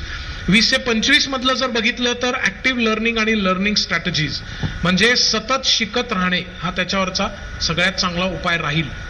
आणि हे सर्व वयांसाठी लागू आहे. याला काही वयाचं बंधन नाही. तुम्ही रिटायर झाला आहात नाही, तुम्ही आत्ता 5वीत आहात नाही, याचा काही संबंध नाही आहे. You will have to learn. आणि त्याच्याबद्दलच्या कॉन्क्रीट 13 स्टेप्स मी तुमच्याबरोबर शेअर करणार आहे जे आम्हाला वाटतं खूप महत्त्वाचं आहे. तर ॲक्टिव्ह लर्निंग आणि लर्निंग स्ट्रॅटेजी याच्यावर आपण जास्ती भर देऊ. आपण जर पुढच्या स्लाइड बघितल्या तर त्याच्यामध्ये मी तुम्हाला दाखवतोय की वेगवेगळ्या प्रकारचे जॉब्स कसे जाणार आहेत, गेले आहेत. की ट्रान्झॅक्शनल जॉब्स म्हणजे ज्याला आपण म्हणू की एकजिनसी काम जिथं असतं, cliche, trite, 9 to 5 routine jobs are definitely going. आणि याचं एक सिम्पल मॉडेल जर बनवायचं झालं तर मी म्हणेन की जिथे अतिशय महत्त्वाचे प्रश्न आपल्याला विचारायचे आहेत तो भाग आणि आलेल्या डेटामधनं निवडायचं आहे तो भाग, असे जर का 10 आणि 10% पहिले आणि शेवटचे सोडले तर बाकीचं सगळं 80% जो भाग आहे तो भाग हा यापुढे रोबॉट्स किंवा मशीन करतील. आत्ता तुम्ही वाचलं असेल इंटरेस्टिंगली की नारायण मूर्ती असं म्हणले की आपल्या इथल्या तरुणांनी 70 तास आठवड्याला काम करायला पाहिजे, जे की नॉर्मली 50-45च्या आसपास असतं. कॉर्पोरेटमध्ये तसे म्हणजे लेबर लॉजमध्ये सुद्धा तसे नियम आहेत. 70 तास आपल्याकडे काम करायला पाहिजे. आणि जणू हे गंमत वाटावी आपल्याला म्हणून दुसऱ्या दिवशीची न्यूज होती, बिल गेट्स असं म्हणला की आपण आता अशा स्टेजला तंत्रज्ञानाच्या आहोत की आपल्याला हे घिसाड काम त्याच्या भाषेमध्ये करायची गरज नाही. आणि त्यामुळे आपल्याला सुदैवाने आठवड्यातनं 3 दिवस जेमतेम काम केलं तरी पुरणार आहे. 2 दिवसातले पूर्ण 2 वेगळे भिन्न पर्स्पेक्टिव्स की आता आठवड्यामध्ये 3 दिवस जरी काम केलं तरी पुरणार आहे. आणि नारायण मूर्ती म्हणतात की आपल्या देशातल्या लोकांनी 70 तास दर आठवड्याला काम करायला हवंच आहे किमान. आणि ह्याच्याही मध्ये बरेच आणि दोघेही आपापल्या परीने बरोबर आहेत असं माझं मत आहे. याचं कारण नारायण मूर्तींनी जे सांगितलं ते भारतासाठी सांगितलं आणि बिल गेट्स म्हणला ते प्रगत राष्ट्रांसाठी म्हणला. पण याच्यातली दोन्ही प्रिन्सिपल्स बरोबर आहेत. आणि ती म्हणजे की जे रुटीन वर्क आहे ते मात्र नक्की जाणार आहे. आणि त्यामुळे एक 7-8 वर्षापूर्वी तुम्ही जर सॉफ्टवेअर इंडस्ट्रीत असाल तर तुम्ही टेस्टिंग करताय, सपोर्ट करताय, आत्तापर्यंत कोड जनरेट करताय, अशा प्रकारच्या यांना भरपूर काम होतं. इनफॅक्ट पूर्वी असं म्हटलं जायचं की तुम्हाला जर का अगदी कमी वयात अगदी भरपूर पैसे कमवायचे असतील आणि तुम्हाला फार स्पर्धेला तोंड द्यायचं नसेल तर तुम्ही टेस्टिंगला जा, असं म्हटलं जायचं खुलेपणाने. आणि अशा अनेक लोकांनी असे या प्रकारचं करिअर घडवलं पण आहे. परंतु आता तुम्ही विचारा IT इंडस्ट्रीमधल्या कोणालाही या प्रकारचे जॉब्स नाहीत. आत्ता मागच्या वर्षी जेव्हा ChatGPT येणार होतं त्याच्या आधी मी काही कॉलेजेसमध्ये जिथे मुलामुलींबरोबर इंटरॅक्ट करतो, इव्हन फॅकल्टी बरोबर करतो, तिथे मी त्यांना असं सांगत होतो की असं काहीतरी येऊ घातलंय तर थोडं जागरूक राहायला पाहिजे आपण. आणि आपण प्रोग्रॅमिंगच्या पेक्षा सुद्धा आपण आर्किटेक्चरमध्ये जास्ती जायला पाहिजे. त्याविषयीचा म्हणजे ज्याला टेक्निकल भाषेत फुल स्टॅक डेव्हलपमेंट म्हणतो, अशा काही गोष्टी आपण शिकून घेतल्या पाहिजेत जरी ते त्या करिक्युलममध्ये नसलं तरी. असं मी म्हटल्यानंतर फार काही कोणी लक्ष देत नव्हते आणि त्या मुलामुलींना मी दोष पण देणार नाही, कारण त्या वयामध्ये एवढं विचारपूर्वक काम करावं असं काही नसतं. मी पण त्या वयात होतो. सास भी कभी बहू थी. त्यामुळे त्यांनी माझ्याकडे फार लक्ष दिलं नाही याचं मला काय फार आश्चर्य वाटत नाही. फक्त आता झालंय असं की तीच मुलं मुली माझ्याकडे येतात आणि मग मला म्हणतात की आम्हाला सॉफ्टवेअरचे जे काही जॉब्स मिळणं अपेक्षित होतं 4th इयर नंतर ते काय आम्हाला आता येत नाही. तुम्ही वाचलंय की नाही माहित नाही, पण इन्फोसिस या कंपनीने असं जाहीर केलंय की यावर्षी ते कॅम्पस रिक्रुटमेंटला जाणार नाहीत. एकूण जे 9 लाख जॉब्स हे मिळतात त्याच्यामधले 2 लाख जॉब्स या वर्षीच्या रिक्रुटमेंट सायकलमधनं कटअप आहेत. मग ज्या लोकांनी खूप पैसे भरून 4 वर्ष डोळ्यात स्वप्न घेऊन BE BTechला ऍडमिशन घेतली आणि कम्प्युटर सायन्सला अजून पैसे देऊन जे गेले त्यांनी काय करायचं. सो आपल्याला ट्रान्झॅक्शनल जॉब्स मध्ये विचार करायला हवाय. आणि आता कोडची निर्मिती, मग ती पायथन, C++, जावा जे काय असेल त्याच्यामध्ये जी निर्मिती आहे ती को पायलट करणार आहे, ChatGPT करणार आहे. माझा मित्र हा HOD computer science IIT Madras आहे आणि त्यांनी मला असं लिहून पाठवलं की जे काम 7 इंटर्न्स आणि 2 PhD करत होते ते काम ChatGPTनी त्यांच्या 1 वेळात आणि फुकट केलंय. सबब मी यावर्षी इंटर्नशिप देणार नाही. आणि त्यामुळे ह्या प्रकारचे म्हणजे कोडिंगचे जॉब की ज्याच्यावर आपल्याकडे भरपूर अनेक लोकांनी IT इंडस्ट्रीमध्ये काम केलं आणि त्याच्यावर पैसे मिळाले, त्या लोकांचं काय होईल हा पण एक विचार करण्यासारखा मुद्दा आहे. आणि त्यामुळे ट्रान्झॅक्शनल जॉब्स हे फक्त मेकॅनिकल इंजिनिअरिंगमध्ये होतात असं नाही की जे मी तुम्हाला इथे डावीकडे चित्र दाखवतोय. इथे ठाण्यामध्ये एक व्हेजिटेरियन रेस्टॉरंट आहे आणि ते रेस्टॉरंट ह्या विषयीचं परवाच माझं कोल्हापूरमध्ये एक याच विषयावर संवाद होता आणि त्यावेळेला मी असं सांगितल्यानंतर एक 5-6 लोक हात वर करून म्हणली की आमच्या कोल्हापूरमध्ये पण आलंय आता, की जिथे एक अलेक्सा सोफिया या नावाची एक रोबॉट तुमच्याकडे येते आणि विचारते तुम्हाला काय हवंय. तुम्ही म्हणाल की इडली सांबार हवंय, मग ती आत जाते आणि इडली सांबार घेऊन येते आणि तुम्हाला सर्व करते. आता हे छान आहे. माझा विचार असा होतो की हे काम करणारी जी लोक आहेत त्या लोकांचे जॉब जर असे गेले मोठ्या प्रमाणावर, हे सुरुवात आत्ता गंमत आहे की, तर ही लोक आणि यांच्यावर अवलंबून असणारी अनेक लोक, त्यांची फॅमिली, यांचं काय होणार. आणि त्यांना जर का खायला प्यायला नसेल किंवा पुरेसं ज्याला आपण सबसिस्टन्स म्हणू ते नसेल, उपजीविकेचं साधन नसेल, नुसतंच खाणं पिणं नाही, तर ह्यांचं पुढे काय होईल आणि त्याच्यातनं निर्माण होणारे सामाजिक प्रश्न काय. तर हा पण आपल्याला विचार करायला हवा. त्या माणसाला मी विचारलं, मुद्दाम गेलो होतो त्याला भेटायला, त्याला विचारलं ह्याचं मला इकॉनॉमिक्स समजावून सांग. तो म्हणला हे 1.5 लाख रुपयाला मला यंत्र मिळालं, रोबॉट, आणि जे काम ते रिप्लेस करते आहे ही रोबॉट, ते करणाऱ्या लोकांच्या सारखं सुट्टी घेणं नाही, TADA नाही, आज मला बरं नाही, काहीच नाही. बॅटरी लावून चार्ज केलं की 24/7 अवेलेबिलिटी.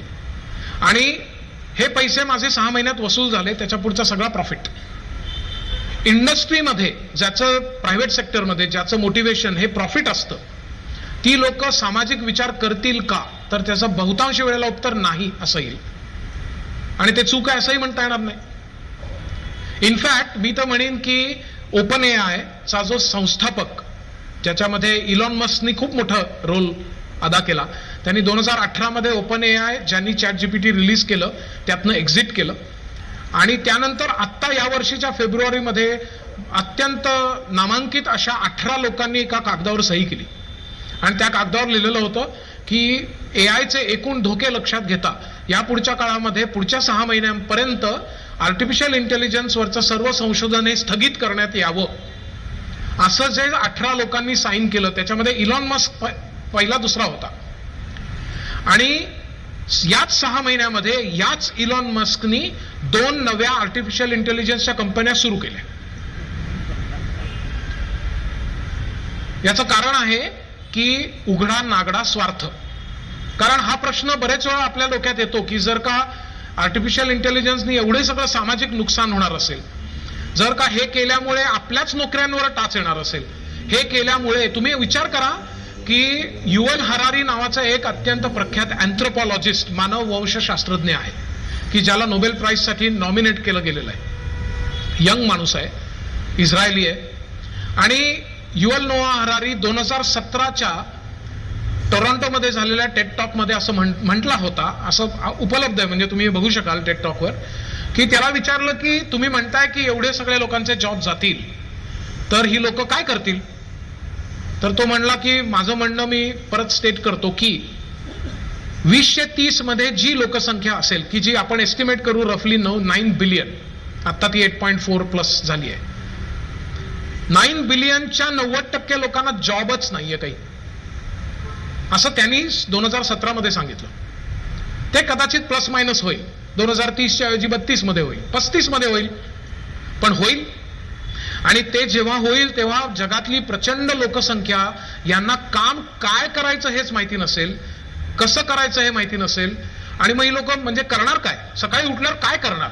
लोकल कशासाठी पकडणार? पर्पजच नाहीये काही. तुम्ही पण विचार करा, तुम्ही कुठल्याही वयात असा, शाळेला सुट्टी लागण्याची आपण वाट पाहायचो. शाळेला सुट्टी लागली की पहिले 2-3 दिवस धमाल करायचो, कधीही उठा, कधीही मित्रमैत्रिणींबरोबर काहीही खेळा, लगोरी रात्रीपर्यंत खेळा वगैरे वगैरे. 4 दिवसानंतर म्हणायचो आता शाळा कधी सुरू होणार? There is a purpose to look forward to. जर तुम्हाला कामच नाही, मिनिंगफुल वर्क, तर तुम्ही काय करणार याला एक मर्यादा आहे, त्याला एक अंत आहे, आणि त्याच्या पुढे ही परिस्थिती ऍक्च्युली भयावह आहे. आणि हे जर 90% पॉप्युलेशन जगभरातल्या होणार असेल, कमी अधिक फरकाने, कदाचित ते 80%च होईल आणि 2035 मध्ये होईल, तरी आपली परिस्थितीचं गांभीर्य बदलत नाही. तर हे घडेल असं त्यांनी सांगितलं, आणि त्याची ही अनेक विध रूप मी तुम्हाला दाखवतोय. आणि याच युव्हल हरारीला जेव्हा हे विचारलं त्या अँकरनी, म्हणजे मला आठवतंय, तो तुम्ही जर हा टेड टॉक पाहिला तर तुमच्या लक्षात येईल की जेव्हा त्यांनी हे म्हटलं तेव्हा तो जो प्रचंड ऑडियन्स होता तो पूर्ण स्तब्ध झालेला होता. बिकॉज दे कुड इमॅजिन की हे जर झालं तर आपल्या जीवनात काय होईल आणि आपल्या पुढच्या पिढीत काय होईल. तेव्हा त्या अँकरनी घाबरत या युव्हल हरारीला विचारलं की जर असं होणार असेल तर ही लोक काय करतील? तर तो म्हणला माझ्याकडे याचं उत्तर नाही. आणि मला असं वाटतं की ही लोक 2 पर्याय आहेत त्यांच्याकडे. एक म्हणजे आयदर ते व्हिडिओ गेम्स खेळत बसतील, की जे आता ऑलरेडी बरीच मुलं करतायत. हा प्रश्न आमच्याकडे काउन्सिलिंगच्या वेळेला लोक घेऊन येतात. आणि दुसरं ड्रग्ज, कारण दुसरं करण्यासारखंच काही नाही. आणि हे दोन्ही पर्याय अत्यंत भयावह आहेत. मला वाटतं तुम्ही याच्याशी सहमत व्हाल की ह्यातलं काही एक केलं, दोन्ही केलं तर अजून बरबाद. पण पर्पज नाही is a very dangerous thing for human life. आणि हे होण्याची सर्व चिन्ह आपल्याला काही ना काही प्रमाणामध्ये आता दिसत आहेत. समजा आपण पुढे गेलो याच प्रकारे, हा जो व्हिडिओ आहे तो अगेन वेळेच्या मर्यादेमुळे मी म्हणतोय की याच्यात एक जर्मनीमधलं चित्र दाखवलं आहे की ज्याच्यामध्ये अनेक लोक, 600-700 लोक ज्या प्लांटमध्ये काम करत होते, या प्लांटमध्ये केवळ 3 महिन्यामध्ये फक्त 19 लोक काम करतात आणि बाकीच्या सगळ्यांना सांगितलंय घरी जा. हे जे जर्मनीत घडतंय ते माझ्या मनामध्ये नेहमी येतं, पुण्याच्या जवळ चाकणला घडलं तर काय होईल, नगरला घडलं तर काय होईल, नाशिकला घडलं तर काय होईल. कारण आपण हा गोल्डन ट्रायंगल पण म्हणतो. या गोल्डन ट्रायंगल मध्ये असे अनेक जॉब, इथं सीप्स मध्ये अनेक जॉब्स आहेत की जे सो कॉल्ड रुटीन आहेत. सीप्स मध्ये मला एक डायमंड्सवर काम करणारा एक व्यक्ती माहिती आहे. त्याच्याकडे असणारी 100 लोकांपैकी 10 ते 15 लोकच आत्ता काम करतायत. आणि याचा आणि आत्ता गुजरातमधल्या मुवमेंटचा काही संबंध नाहीये. याचा संबंध हा 3D प्रिंटिंग, की जे इंडस्ट्री 4.0 शी रिलेटेड आहे, ते सीव्स मधल्या छोट्याशा गल्ली बोळात घडतंय. So this is reality that is striking us. हे आपल्याला इंडिव्हिज्युअली धडकेपर्यंत आपण जर बेसावध राहिलो तर गडबड आहे. सो मला ते त्या व्हिडिओमध्ये आपण नको प्ले करायला, आपण लेट्स गो फर्दर. मला तुम्हाला दाखवायचं आहे आणि नेहमीप्रमाणे मी तुम्हाला खुला चॅलेंज देतोय की असं कुठलंही फील्ड मला सांगा, त्या फील्डमध्ये मी तुम्हाला किमान 2 कंपन्या सांगीन की ज्या कंपन्या त्याच फील्डमध्ये आर्टिफिशियल इंटेलिजन्सचा वापर करतात. हे मी तुम्हाला 2 कंपन्या सांगीन. सर्व फील्ड्समध्ये तुम्हाला हे दिसेल. आणि त्याचं उदाहरण मी सुरू करतोय कारण नेहमीचा हा एक प्रश्न सगळ्यांच्या मनात असतो की हे एकतर पाश्चिमात्य देशात घडतं, भारतात नाही. दुसरं म्हणजे झालं तर ते मॅन्युफॅक्चरिंग मध्ये घडतं, इंजिनिअरिंग मध्ये घडतं, फार तर मेडिकल मध्ये घडतं. आजची बातमी आहे, राष्ट्रपती मुर्मू यांनी असं म्हटलंय की एआयचा वापर आपण करायला पाहिजे. सकाळमधली आणि अन्य पेपरामध्ये बातमी आहे. तर मेडिसिन मध्ये घडतं, म्हणजे काय तर तंत्रज्ञानामध्ये घडतं, आमच्या फील्डमध्ये घडत नाही. तर मला तुम्हाला ते दाखवायचं आहे की कॉमर्समध्ये सुद्धा इनफॅक्ट माझे असे जेव्हा पब्लिक इव्हेंट्स असतात तेव्हा पहिल्या 2 रांगांमध्ये नेहमी चार्टर्ड अकाउंटंट बसलेले असतात आणि चार्टर्ड अकाउंटंट्स येऊन म्हणतात की आम्हाला असं दिसतंय की डिजिटल पेमेंट्स जे घडतायत भारतामध्ये त्यामुळे असं होणं शक्य आहे की यापुढे आम्हाला काम कमी कमी होत जाईल आणि अशी एक वेळ येईल की जेव्हा कामच नाहीये. Pre filled income tax returns already तुम्हाला माहिती आहेत. गुगल पे किंवा UPI इन जनरल ह्याचा वाढता वापर आपल्याला माहिती आहे. आपण अतिशय अभिमानाने सांगू शकतो की आता जर्मनी जी 3rd लार्जेस्ट इकॉनॉमी आहे त्याचा फायनान्स मिनिस्टर दिल्लीमध्ये G20 ला आलेला असताना त्यांनी UPI वापरून त्यांनी काही भाजी घेतली असं व्हिडिओ पण फिरतायत आणि बातमी पण होती आणि तो थक्क झाला. तो म्हणला की 3rd लार्जेस्ट इकॉनॉमीला कल्पनाही करता येणार नाही असं तंत्रज्ञान इथे. हे तर जाऊ दे, तुम्ही लोकलनी प्रवास करणारी लोक आहात, लोकलमध्ये भिकारी UPI भीक घेतोय असं फोटो आलेत ना. सो हे आपल्यापर्यंत येऊन ठेपलंय म्हणजे आपलंच झालंय आता. आणि जेव्हा ते इंडियामध्ये येतं, भारतामध्ये येतं, त्याचं स्केल प्रचंड मोठी असते. याचं एक छोटंसं उदाहरण तुम्हाला देतो. काही वर्षापूर्वी तुम्हाला आठवत असेल की आपलं जे मॅगी नूडल्स आहे, मॅगी नूडल्सवर 1 महिन्याकरता त्यावेळेला गिरीश बापट हे मला वाटतं फूडचे मंत्री होते आणि त्यांनी 1 महिना बंदी घातली होती. 1 महिना तुम्ही मॅगी नूडल्स घेऊन खाऊ शकत नव्हतात कारण त्याच्यामध्ये एक कंपोनंट मला वाटतं MSG मोनोसोडियम ग्लुटामेट जास्ती होतं आणि त्याचे आरोग्यावर घातक परिणाम आहेत असं FDAचं सांगणं होतं आणि त्यासाठी तो प्रॉडक्ट मार्केटच्या बाहेर होता. 1 महिना भारतामधल्या एका सेक्शननी मॅगी नूडल्स खाल्ले नाहीत. यामुळे नेस्ले ज्यांचं मॅगी नूडल्स हे प्रॉडक्ट आहे त्यांचा स्टॉक स्वित्झर्लंडमध्ये 64% खाली आला. आपली पॉवर लक्षात घ्या. GST आल्यापासनं एकूण घडलेली जी काय मोठा बदल आपल्या देशात आहे, बाकी ते आपल्याला इनपुट क्रेडिट मिळतं का आणि काय फॉर्म चुकलेत का वगैरे हे सगळं आपण एका बाजूला ठेवू. ते ऑपरेशनल पार्ट्स आहेत, ते क्षम्य आहेत असं मी म्हणत नाहीये, पण एक प्रचंड मोठी बाजारपेठ ही सरकारने निर्माण केली बाय इम्प्लिमेंटेशन ऑफ GST की ज्याच्यामुळे सगळं जग आपल्याकडे, त्यांना आपल्याशिवाय पर्यायच नाहीये. त्याचं आधीचं हे उदाहरण मी तुम्हाला देतोय. आणि जीएसटीचं जर आपण उदाहरण घेतलं, मागच्या महिन्यामध्ये तुम्ही बघितलं असेल 1.72 लाख करोड एवढं GST जनरेशन आहे. ते आतापर्यंतच्या इतिहासात नंबर 2 वर आहे. जर GST एवढ्या मोठ्या प्रमाणात वाढला तर डायरेक्ट आणि इनडायरेक्ट टॅक्सेस मधला जो रेशो फेवरेबल असायला पाहिजे त्याच्यामध्ये केवढे बदल होतील हे सगळं CN ना माहिती असतं ना. म्हणून ते येऊन विचारतात की आम्ही इंडस्ट्री 4.0 मध्ये काय काय नेमकं करायला पाहिजे. आणि हे प्रॅक्टिसिंग CA येऊन विचारतात. आणि मी जेव्हा CNच्या क्लासमध्ये जातो की जे आता स्वप्न घेऊन CAचं कोर्स करतायत त्यांना काहीच माहिती नाही याबद्दल, ते कन्व्हेन्शनल CAचा विचार करतायत. हा त्यातला मोठा धोका आहे. आणि कॉमर्समध्ये तर खूपच बदल घडणार आहेत. त्याची अनेक उदाहरणं मला वाटतं तुम्हाला मुंबईत विशेषतः माहिती आहेत. स्टॉक मार्केटमध्ये BSE बॉम्बे स्टॉक एक्सचेंजमध्ये सुद्धा मोटाबाई नावाचा एक ॲप आहे आणि हे सगळ्या विशेषतः इन्व्हेस्टमेंट बँकर्सना माहिती असतं. आणि असं सिद्ध झालेलं आहे की काही वेळेला ChatGPTनी सांगितलेला portfolio has out performed the best of the best managers of funds. हे ब्रिटनमध्ये मागच्या क्वार्टरमध्ये घडलं. जर हे होणार असेल, ChatGPT जर मला सांगणार असेल की माझ्या 1 लाखाचे 1.5 लाख मला 2 वर्षात कसे करता येतील, तर मी माझ्या CFA चार्टर्ड फायनान्शियल अनालिस्टकडे कशाला जाईन. आणि जर त्याच्याकडे मी गेलो नाही आणि अन्य अनेक लोक गेली नाही तर CFA काय करेल. सो हे कॉमर्समध्ये पण धक्का देणार नाहीये असं नाहीये, हे धक्का देत आहे ऑलरेडी. तुम्ही म्हणाल ठीक आहे बुवा, हे फायनान्स म्हणजे शेवटी परत डेटाशी रिलेटेड आहे. आपण जर पुढे गेलो तर तुम्हाला मी एक चित्र दाखवतोय. हे चित्र एडमंड डी बेलामी नावाचं चित्र आहे आणि हे ख्रिस्तीज नावाच्या ठिकाणी ऑक्शन हाऊसमध्ये म्हणजे लिलाव झाला. आणि हे लिलाव मूळ रक्कम बोली लावली गेली ती $10,000 आणि ते विकलं गेलं फायनली $4,38,500.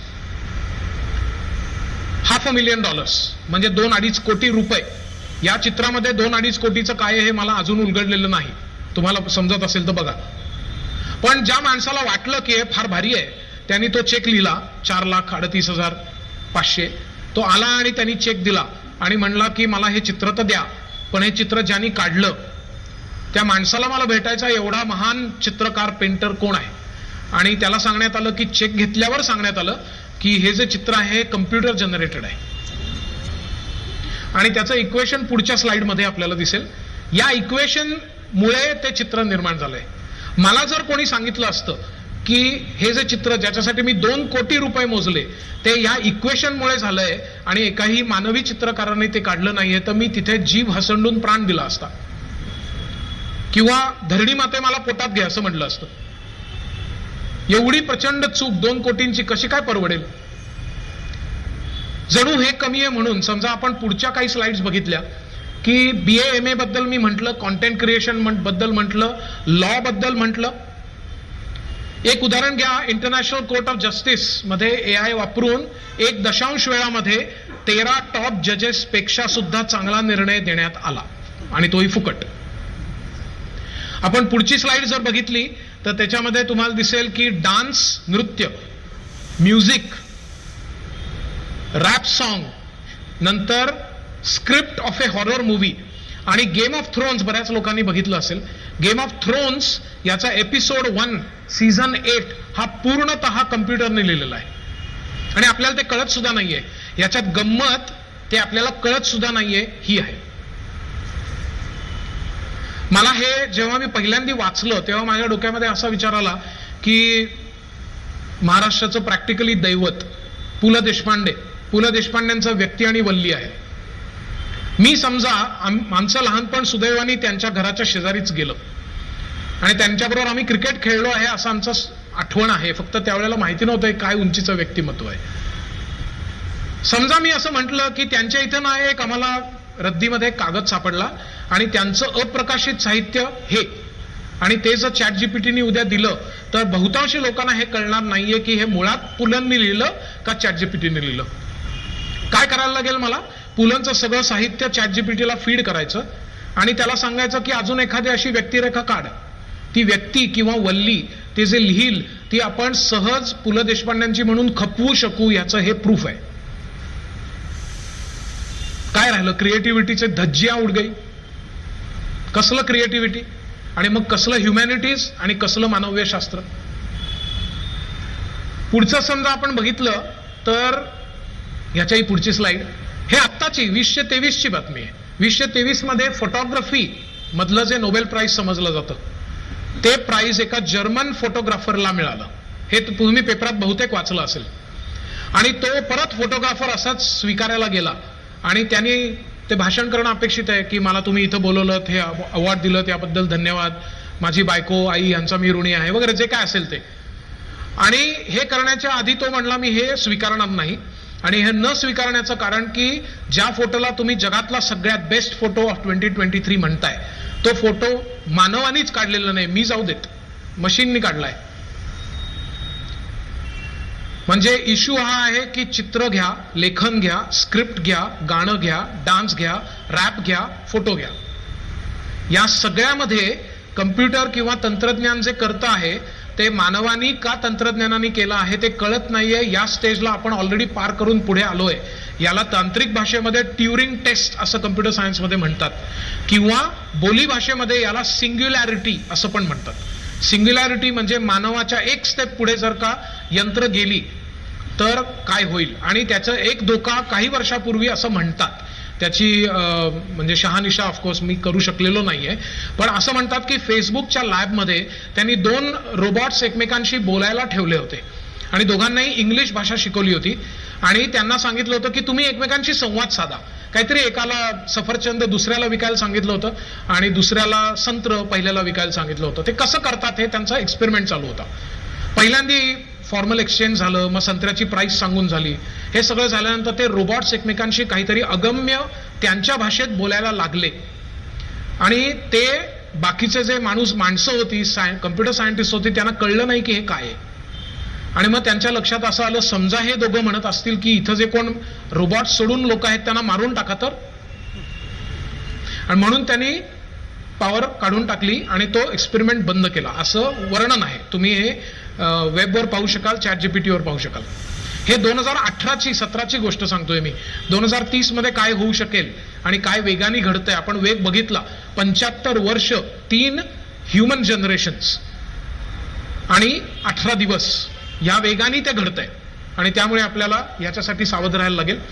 आणि जर का आपण याच्या पुढे जर का स्लाइड बघितली, आणि व्हिडिओ पण आपण स्किप करू, यू कॅन स्किप दिस. अजून एक पुढे जा, नाही अजून एक पुढे जा, अजून एक पुढे जा, नाही हे सगळं स्किप कर, एज्युकेशन पूर्ण स्किप कर.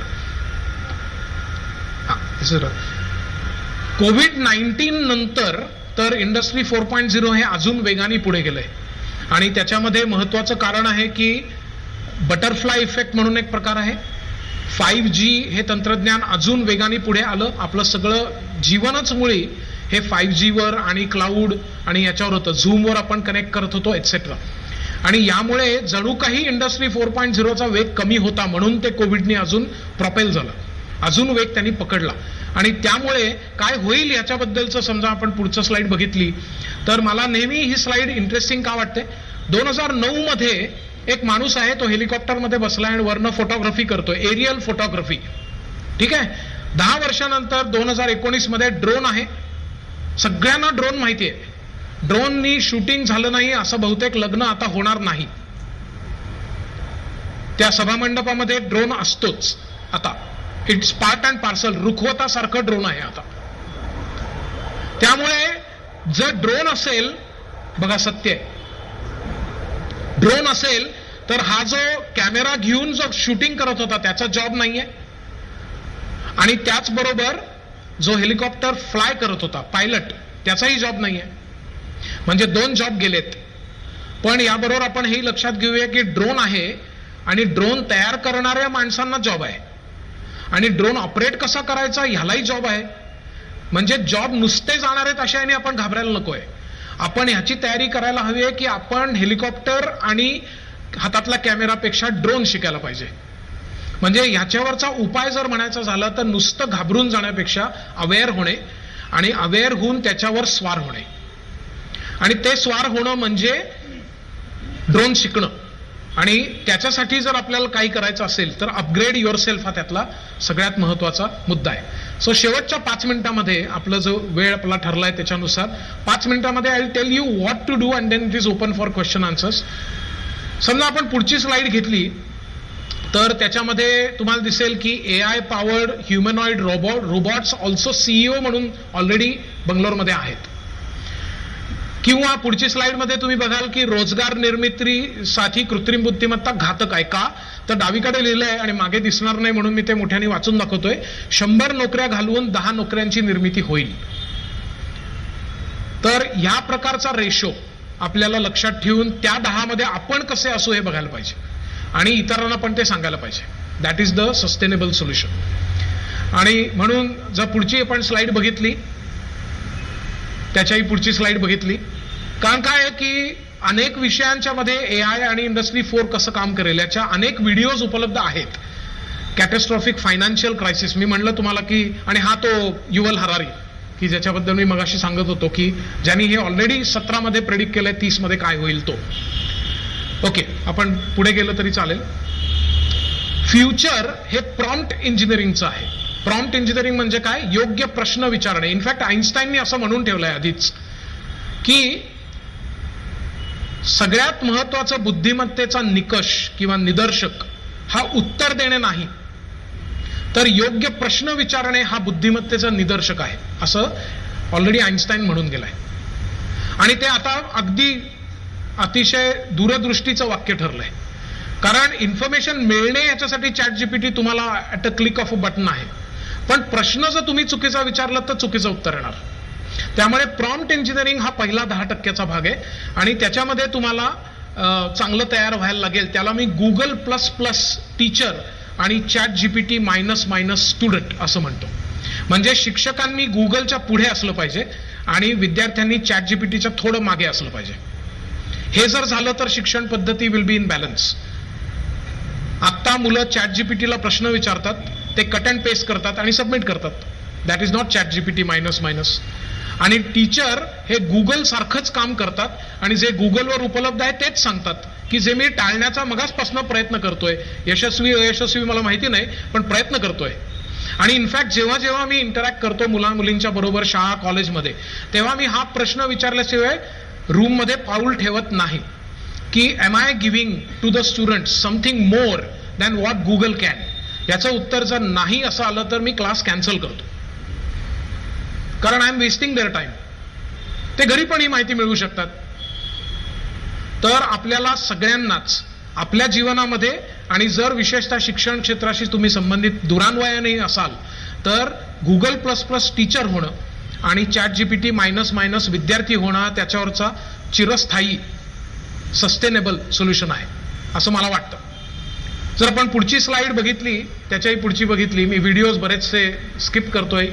ChatGPT आणि CBSEचं यावर्षीचंच नातं तुम्ही बहुतेक वाचलं असेल. ChatGPT हे बॅन केलंय CBSEने दखल घेऊन की यांनी मुलांचं नुकसान होईल. तर ह्याच्या पुढच्या जर आपण स्लाइड्स बघितल्या 2 किंवा 3, that is where I am going to end. माझ्या मते करिअर जर नीट करायचं असेल या पुढच्या काळामध्ये आपल्यासाठी किंवा आपल्या पुढच्या 2 पिढ्यांसाठी, फॉर सिनियर सिटीजन्स एटसेट्रा, आणि या 2 मुलांच्यासाठी तर लाईफ लॉंग. तर मला वाटतं एक स्लाइड मागे जा. तर मला असं वाटतं ॲनालिसिसवरनं सिंथेसिसवर जाणं आवश्यक राहील. ॲनालिसिस म्हणजे विश्लेषण आणि सिंथेसिस म्हणजे संश्लेषण, म्हणजे कॉन्टेक्स्च्युअल ॲनालिसिस म्हणजे सिंथेसिस. तर हे करणं महत्त्वाचं राहील. लिटरसी आणि IQ याच्यावरनं EQ कडे झुकणं खूप महत्त्वाचं राहील. जिथे मानवी संवेदना समवेदना आहे, या गोष्टीला पुढे मरण नाही. म्हणजे कदाचित ॲनेस्थेसिया, कदाचित पॅथॉलॉजी, कदाचित रेडिओलॉजी, या गोष्टींना धोका आहे, परंतु पिडियाट्रिक्स, सर्जरी, गायनेकॉलॉजी, सायकियाट्री याला कमी धोका आहे, कारण त्याच्यामध्ये मानवी संबंध महत्त्वाचे आहेत. आणि IQ पेक्षा EQ ला जास्त महत्त्व येईल, कारण मशीनला IQ कळतो, EQ कळत नाही अजून तरी. त्यामुळे इनफॅक्ट इंटेलिजन्सची मानसशास्त्रीय व्याख्या आता थोडी बदलतीये आणि मानसशास्त्र खुद्द असं म्हणतं की एखादं अत्यंत कॉम्प्लेक्स गणित सोडवणे म्हणजे बुद्धिमत्ता नाही, समोरच्याचं दुःख कळणे ही बुद्धिमत्ता आहे असं मानसशास्त्र सांगतं. इंटेलिजन्स रिडिफाईन्ड अशा आर्टिकलमध्येच ते आलेलं आहे. त्यामुळे EQ असणं हे यापुढच्या काळात महत्त्वाचं राहील. योग्य प्रश्न विचारता येणं हे जास्ती महत्त्वाचं राहील. आणि त्यासाठी ट्रान्झॅक्शनल टू ट्रान्सफॉर्मेशनल, म्हणजे जिथे काही आपण बुद्धीचा वापर करून फक्त एकजिनसी काम करत नाहीये ते करत राहणं महत्त्वाचं राहील. कॉम्बिनेटोरियल लर्निंग महत्त्वाचं राहील. आणि याचं कारण नॉलेजचं हाफ लाईफ हे 5 वर्ष झालेलं आहे. जे तुम्ही आत्ता शिकाल ते थोडक्यात सांगायचं तर 15 वर्षानंतर युजलेस असेल, म्हणजे हाफ लाईफ 5 वर्ष असणे. आणि म्हणून सतत शिकत राहणे. म्हणून एक स्लाइड स्किप करून पुढच्या स्लाइडला जा. आणि these are my last 2 slides की नेमकं करायचं काय याच्याबद्दलचा एक ओव्हरऑल व्ह्यू आपण बघितला आणि थ्रू आउट प्रेझेंटेशन बघत होतो. कॉन्क्रीट 13 स्टेप्स मी तुम्हाला माझ्या मते सांगतो, take it with a pinch of salt. This is not ground truth. आणि हे काही फार मोठा तत्ववेत्ता किंवा भविष्यदर्शी म्हणून मी काय तुम्हाला सांगत नाहीये. जे काय मी इतर लोकांकडनं शिकतोय त्याचा इसेन्स म्हणून मी तुमच्यासमोर मांडतोय, जो मला तेवढाच लागू आहे. पहिलं, कॉम्बिनेटोरियल लर्निंग करणे. कॉम्बिनेटोरियल लर्निंग म्हणजे कुठल्याही क्षणी, या क्षणी सुद्धा आपण फक्त एकाच विषयात तज्ज्ञ असणं हे घातक राहील. आपल्याला किमान 2 विषय उत्तम यायला पाहिजेत, किमान 2, एक पुरणार नाहीये, आणि म्हणजे शिकायला पाहिजे. दुसरं, डेटा अनालिसिस तुम्ही कुठल्याही फील्डमध्ये असा तरी करणं आवश्यक राहील. त्याच्यामध्ये R किंवा डेटा सायन्स किंवा कुठलेही अनेक कोर्सेस उपलब्ध आहेत. क्रिएटिव्हिटी आपल्याकडे असली पाहिजे, डिजिटल प्रेझेन्स असला पाहिजे, होलिस्टिक डेव्हलपमेंट ज्याला आपण म्हणतो, life skills, soft skills, communication skills. नाहीतर 100 पैकी 100 कन्सिस्टंटली आहेत, पण स्वतःहून काही कम्युनिकेट करता येत नाही, मांडता येत नाही, प्रतिवाद करता येत नाही, योग्य गोष्ट मांडता येत, याला काही उपयोग असणार नाहीये. डिझाईन थिंकिंग म्हणजे काहीतरी नाविन्यपूर्ण विचार. सो या 6 गोष्टी असल्या पाहिजेत. आणि पुढच्या 7 या पुढच्या स्लाइडवर आहेत. आणि त्याच्यामध्ये मी म्हणेन प्रोग्रॅमिंग हे सर्व लोकांनी शिकावं. आता प्रोग्रॅमिंगच्या बद्दल बरेच वेळा लोक असं म्हणतात की आम्हाला प्रोग्रॅमिंग म्हणजे गणित तर आम्हाला आवडत नाही, आम्ही ह्युमॅनिटीज मधले आहोत, कॉमर्स मधले आहोत, गणित सुटलं याच्यासाठी आम्ही गावाला पेढे वाटले होते आणि तुम्ही परत गणित आमच्या बोकांडी मारताय. तर हे दिस इज नॉट फेअर. तर मी तुम्हाला सांगू इच्छितो की हे पायथन प्रोग्रॅमिंग जरी तुम्हाला असं एकदम अरे बापरे असं होणार असलं तरी सुद्धा पायथन प्रोग्रॅमिंग हे CBSEच्या 6वीच्या मुलांना कंपल्सरी आहे. आपण सगळे 6वी पास असू किंवा असं आठवत असेल आपल्याला की आपण 6वी कधीतरी पास झालेलो आहोत तर आपल्याला पायथन प्रोग्रॅमिंग येणार याची हमी आहे. फक्त त्या मुलाच्या बाबतीतली अजून मला हमी नाही आहे, तो कितवीत आहे मला माहित नाही. एखादी नवी भाषा शिकणे, भारतीय आणि भारतेतर भाषा शिकणे हे चांगलं राहील. लर्निंग बाय डुईंग म्हणजे एक्सपिरियन्शियल, जनरल नॉलेजची माहिती असणे, सोशल कोशंट कुठल्या ना कुठल्या तरी सामाजिक कामात स्वतःला गुंतवलेलं असणे, कुठल्याही वयात. NGO मध्ये काहीतरी काम केलंय, ते काम काय आहे हे महत्वाचं नाहीये. तुम्ही जाऊन झाडं लावताय महत्वाचं नाहीये, तुम्ही जाऊन फक्त म्हणजे सिनियर सिटीजन लोकांना काही पुस्तकं वाचून दाखवताय आणि समजा काही असे दुर्दैवी लोक आहेत की ज्यांना कोणीही नाही, त्यांना टाकलेलं आहे त्यांच्या मुलाबाळांनी एटसेट्रा, त्यांच्या जीवनात 4 आनंदाचे क्षण तुम्ही फुलवू शकतायत. Good, that is social quotient. तुम्ही लहान मुलांना शिकवताय, नो प्रॉब्लेम. काय काम करताय हे लेबल महत्वाचं नाहीये. The fact that you are doing it is very important. आणि जसं मी निटसुरे मॅडम, ताई, काकू यांचा मी जसं आभारी आहे तसं मी सोनाली जेजूरकर आणि त्यांचे मिस्टर या दोघांचाही मनपूर्वक आभारी आहे. कारण समीर आणि सोनाली या दोघांच्याही कडे अशा तऱ्हेचं काम त्या करतात हे मला माहिती आहे आणि त्यांचा या आपण एकमेकांना भेटण्यामध्ये पण खूप मोठा सहभाग आहे. त्याही बद्दल मी त्यांचे आभार जाहीररित्या मानतो. पण अशी अनेक उदाहरणं असतात आणि ती आपण बरेच वेळा पाहतो आणि विचार करतो की हे सोशल कोशंट म्हणजे नेमकं काय. तर सोशल कोशंट कुठलाही असू शकतो आणि तो कमी जास्त प्रमाणात असू शकतो, पण this will become important in the next coming years. It will be very important in future. Knowing yourself. आणि सगळ्यात शेवटचं की ज्याने मी ते I will close the topic for today, तो म्हणजे योग, प्राणायाम, मेडिटेशन, स्वतःशी केलेला संवाद याला पर्याय नाही. या पुढच्या काळामध्ये खरं तर ते येणार आहे. अजून एक 5 वर्षानंतर अमेरिका जेव्हा सांगायला लागेल की जे ऑलरेडी सांगतंय, नॅशनल इन्स्टिट्यूट ऑफ हेल्थ याच्या 100 पेपर आम्ही शोधून शेवटी कंटाळलो म्हणून सोडून दिलं शोधणं. आणि आम्ही जेव्हा मुलांना सांगतो की हे तुम्ही करा कारण याचा प्रचंड उपयोग आहे आणि याच्याशिवाय पुढे तरणोपाय नाही, म्हणजे this is not a nice thing to have, this is a must. याला पर्याय नाहीये, अनिवार्य या सदरामध्ये हे येईल. तर ते म्हणताय हे काही नाही, तुम्ही आजीबाईचा बटवा काहीतरी सांगताय. मग आम्ही त्यांना सांगतो हे आजीबाईचा बटवा, पुराणातल्या काहीतरी वांगी गोष्टी असलं काही सांगत नाही आम्ही. आणि करीना कपूर करते म्हणून पण सांगत नाही आहोत. ह्याचा ऍक्च्युअली मेडिकली उपयोग होतो असं डॉक्टर्स सांगतायत. असं NIH national institute of health Washington DC याच्या पेपर्समध्ये लिहिलेलं आहे. ते पाहिल्यानंतर त्यांचे डोळे एकदम खाडकन उघडतात, म्हणतात खरंच, असं त्यांची रिॲक्शन होते. आणि मागच्याच वर्षी बऱ्याच वर्षानंतर कोविडच्या नंतर अमेरिकेमध्ये काउन्सिलिंगला गेलेलो असताना एका इन्स्टिट्यूटमध्ये जे ACT साठी प्रिपेअर करतात मुलांना, तिथं मी 2 ते 5 माझं सेशन होतं. 56-57 अमेरिकन लोक, मुलं, त्यांचे पालक असे होते. आणि मी तिथे गेलो आणि तिथे ख्रिस्तीन म्हणून कॉर्डिनेटर होती. तिला म्हटलं मी आलोय. ती म्हणली सर आज आपण 2च्या ऐवजी 2:30ला सुरू करणार आहोत आणि अर्थातच आपण 5:30ला संपवणार आहोत. मी त्यांना पुणेरी असल्यामुळे म्हटलं की तुम्ही चहा कॉफी देणार असाल तर माझं काही तक्रार नाही. त्यांनी तो दिला इमाने इतबारे. 5:30ला संपलं आणि निघताना मी ख्रिस्तीनला विचारलं की आपण उशिरा का सुरू केलं. म्हणलं मी वेळेत आलो होतो, माझी तक्रार नाहीये पण मला कुतूहल आहे, तर आपण उशिरा का सुरू केलं. ती म्हणली सर 2 ते 2:20 हे आम्ही सर्व मुलांना प्राणायाम कंपल्सरी केलाय त्यांच्या पालकांसकट. ही उलटी गंगा आहे.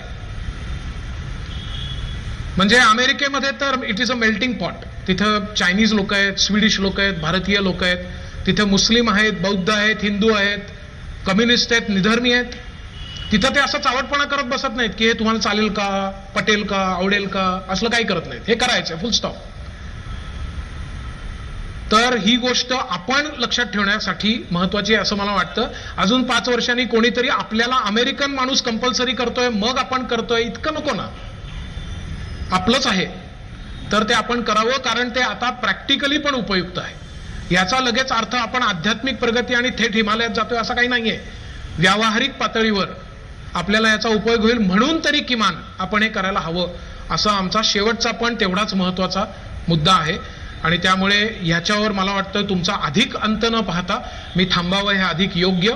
तुम्ही वाढवून दिलेल्या 10 मिनिटाच्या वेळेबद्दल ऋणी आहे आणि तुम्ही जरूर या विषयाचा अभ्यास करावा आणि ते इतरांना सांगावा असं सांगतो आणि थांबतो. धन्यवाद. ते प्रश्न विचारायच्या आधी अजून 1-2 गोष्टी मला तुम्हाला सांगायच्या आहेत की आम्ही अजून इथं पुस्तकं आणलेली आहेत. इंडस्ट्री 4.0 हे मराठीतलं तर पुस्तक आहेच. ते आत्ता 5व्या आवृत्तीत 15,000 कॉपीज त्याच्या गेलेल्या आहेत. ते मराठी बेस्ट सेलर आहे वगैरे वगैरे. पण मुख्य म्हणजे ते तुम्ही घ्या आणि वाचा. आणि ते फक्त 100 रुपयाला आहे. आत्ता इथं आहे उपलब्ध. नंतर करिअरची गुणसूत्र नावाचं आम्ही एक पुस्तक लिहिलंय की ज्याच्यामध्ये करिअर डेव्हलप कसं करावं याच्याबद्दलच्या 300 वेबसाईट्स ॲप्स याच्यामध्ये दिलेले आहेत. आणि हे सगळे मुद्दे दिलेले आहेत की नेमकं कसं करावं, करिअर कसं निवडावं याच्याबद्दल पुस्तकं आहेत, पण डेव्हलप कसं करावं याच्यावर नाही आहेत. तर तुम्हाला जर हे हवं असेल तर this is a good thing as a gift also. तुम्ही याचा विचार करू शकता. आणि AI ची टूल्स याच्याबद्दलचं पण एक पुस्तक आहे. आणि हे सगळी कुठलंही पुस्तक 100 रुपयाला उपलब्ध आहे. कारण मी म्हणलं तसं याचा मूळ उद्देश हा प्रॉफिट मेकिंग नाही. इनफॅक्ट मूळ उद्देश नाही, उद्देशच नाही आहे तो. मूळ उद्देश त्याचा आहे तो म्हणजे we should start thinking and then acting on this at our level. So या 3चा मी विशेष करून उल्लेख करेन. येस. या 13 ज्या स्टेप्स दिल्या आहेत त्याच्यामध्ये प्रोग्रामिंग हे एक आहे, बरोबर? हां. पण हल्ली मी बघतोय की नो कोड लो कोड हे खूप पॉप्युलॅरिटी वाढली आहे. हो. आणि दुसरं म्हणजे तुम्ही ChatGPT सारखे टूल्स पण कोड जनरेशनसाठी वापरू शकता. हो. तर आता यांच्या पलीकडे जाऊन त्या प्रोग्रामिंगचा आपल्याला उपयोग व्हायला पाहिजे. बरोबर. त्याच्याशिवाय याचा कितपत उपयोग होईल म्हणजे तर ते Right. त्याच्यासाठी काय करायला हवं? सो प्रश्न एकदम व्हॅलिड आहे की मुळामध्ये जर नो कोड लो कोड असं असेल आणि को पायलट असेल आणि ChatGPTच कोड तयार करणार असेल तर कोड आपण कशाला शिकायचं, कोडिंग का शिकायचं? तर प्रोग्रामिंग शिकण्याचा एक महत्त्वाचा अर्थ त्याचा फक्त सिंटॅक्स नाही. आपल्याला जे शिकायचं आहे ते त्यातलं लॉजिक, म्हणजे मूळ प्रश्न काय विचारायचा हे कळण्यासाठी आपल्याला कोडिंगची माहिती असायला पाहिजे. आपल्याला तो विषय नीट कळला याचं एक द्योतक म्हणजे आपण योग्य प्रश्न विचारू शकलो पाहिजे. तर त्यासाठी आपल्याला तो विषय कळून घ्यायला लागेल. येस. आई शपथ, तुमचं पेशन्स लेवल जबरदस्त आहे, आय मस्ट से. येस, बोलिये. माझा एक प्रश्न आहे की म्हणजे ह्याच्यामध्ये तुम्ही आता सगळं सांगितलं त्यात डोमेनचं एक्सपर्टीज तुम्ही म्हणताय का ह्याच्यामध्ये की डोमेन एक्सपर्टीज असायला हवं? हो. सो तिकडे संधी असेल? असेल. डोमेन एक्सपर्टीज मध्ये संधी असेल. कारण आपण एक मूलभूत गोष्ट लक्षात घेऊ की ज्याच्यावरनं आपल्याला इंटेलिजंट क्वेश्चन्स विचारता येतील असं कुठलंही फील्ड, म्हणजे मी असं म्हणत नाहीये की आर्ट्स किंवा कॉमर्स किंवा मेडिकल याच्यामध्ये आता संधी नाहीयेत. मी म्हणतोय याच्यामध्ये संधी अशा आहेत की ज्या अलीकडच्या 10% आहेत प्रश्न विचारणे आणि उरलेल्या 10% आहेत दिलेल्या पर्यायामधनं पटपट निवडता येणे आणि कारण मीमांसेसह. त्यामुळे डोमेन नॉलेज लागणारच आहे आपल्याला. मेकॅनिकल इंजिनियर लागणार आहेत, सिव्हिल इंजिनियर लागणार आहेत. फक्त ते असे लागणार आहेत की जे रेग्युलर 9 to 5 काम करत नाहीत, कारण त्यासाठी रोबोट्स उपलब्ध असतील. ओके. वन मोर एक एकदम टँजंट क्वेश्चन आहे हा. की आता आपल्या निवडणुकींचा तुम्ही उल्लेख केलात त्याच्यामध्ये मला असं म्हणायचं की आता सगळे फ्रीबीज देत आहेत. हो. आणि तुम्ही तो आता एक्झॅक्ट प्रश्न म्हणजे म्हणतात की AI मुळे कामच नसणार हो. आहे आणि इकडे फ्रीबीज मिळत आहेत एका साईडला. सो जर का लोकांना जेवण खाण सगळं मिळणार असेल आणि AI मुळे मला काम पण नाहीये तर त्या म्हणजे I am just thinking the scenario की त्याच्यामध्ये तुम्ही म्हणालात की ड्रग्ज आणखीन व्हिडिओ गेम हे 2 आहेत. ह्याच्याशिवाय तिसरं जर का तुम्ही अध्यात्म वगैरे म्हणालात त्याच्यामध्ये काय होऊ शकेल का? हा तसा अवघड प्रश्न तुम्ही विचारलात आणि युवल हरारीनी सुद्धा असं म्हटलं की त्याच्याकडे त्याचं उत्तर नाहीये. मी तुम्हाला अगदी खुलेपणाने सांगतो की माझ्याकडे याचं काही परिपूर्ण उत्तर नाही. परंतु याच्यावरचं एक solution UBI, universal basic income या नावाची एक गोष्ट ऑलरेडी चर्चिली गेलेली आहे. आणि ती काय आहे तर त्याला आपण रेवडी संस्कृती म्हणणार नाही, ज्याला फ्रीबीज म्हणतोय आपण. तर कारण ते कुठल्या एका गटासाठी आणि उद्देशाने नाही. ते म्हणजे की जर का तुम्हाला काही काम नसेल तर तुम्हाला एक बेसिक सबसिस्टन्ससाठी एवढे पैसे गव्हर्नमेंटकडनं दिले जातील. याला म्हणायचं युनिव्हर्सल बेसिक इन्कम. आणि हे बिल गेट्सनीच सांगितलेली संकल्पना आहे. आणि UBI कोण देणार? सरकार देणार. सरकारकडे पैसे कसे जमा होणार, तर ते कॉर्पोरेट टॅक्सेसकडनं जमा होणार. आणि कॉर्पोरेट टॅक्सेसमध्ये सुद्धा बिल गेट्सने अशी संकल्पना दिली आहे की ज्याच्यामध्ये तो म्हणतो की तुम्ही समजा एक रोबॉट वापरलात आणि त्याच्यामुळे 2 लोकांचे जॉब गेले, तर तुम्हाला रोबॉट टॅक्स लावला जाईल. की तुम्ही 2 लोकांचं चरितार्थाचं साधन काढून घेतलं, यासाठी तुम्ही एवढा टॅक्स गव्हर्नमेंटकडे भरा आणि ते भरल्यानंतर ते पैसे सरकारच्या तर्फे दिले जातील. पण ह्या सगळ्याला खूप वेळ आहे. तर म्हणजे त्याचं आत्ता कुठलंच परिपूर्ण उत्तर कोणाहीकडे नाही असं मी सांगू इच्छितो. माझ्याकडे तर नाहीच नाही, पण बहुतांशी लोक तुम्हाला सांगतील की याचं परिपूर्ण उत्तर नाही, इन्क्लुडिंग बिल गेट्स. माझा असा प्रश्न आहे की आता आपण 4.0 बद्दल बोलतोय. भारत हा कृषी प्रधान देश आहे. हो. तर एआय साठी एआयचं आणि कृषीचं ह्याचं कसं काय मिलाप होईल? कारण बहुतेक जर जॉब गेले तर सगळे कृषीकडे वळायला लागतील बहुतेक, तर त्याचं आणि एआयचं कसं काय संगनमत होऊ शकतं? हो, खूपच महत्वाचा प्रश्न आहे. आणि कृषी अत्यंत इंटरेस्टिंग गोष्ट भारतासाठी आहे, कारण त्याच्यामध्ये असणारी लोकसंख्या जी त्याच्यावर अर्थार्जनासाठी अवलंबून आहे, म्हणजे एम्प्लॉयमेंटच्या दृष्टीने मोठं आहे.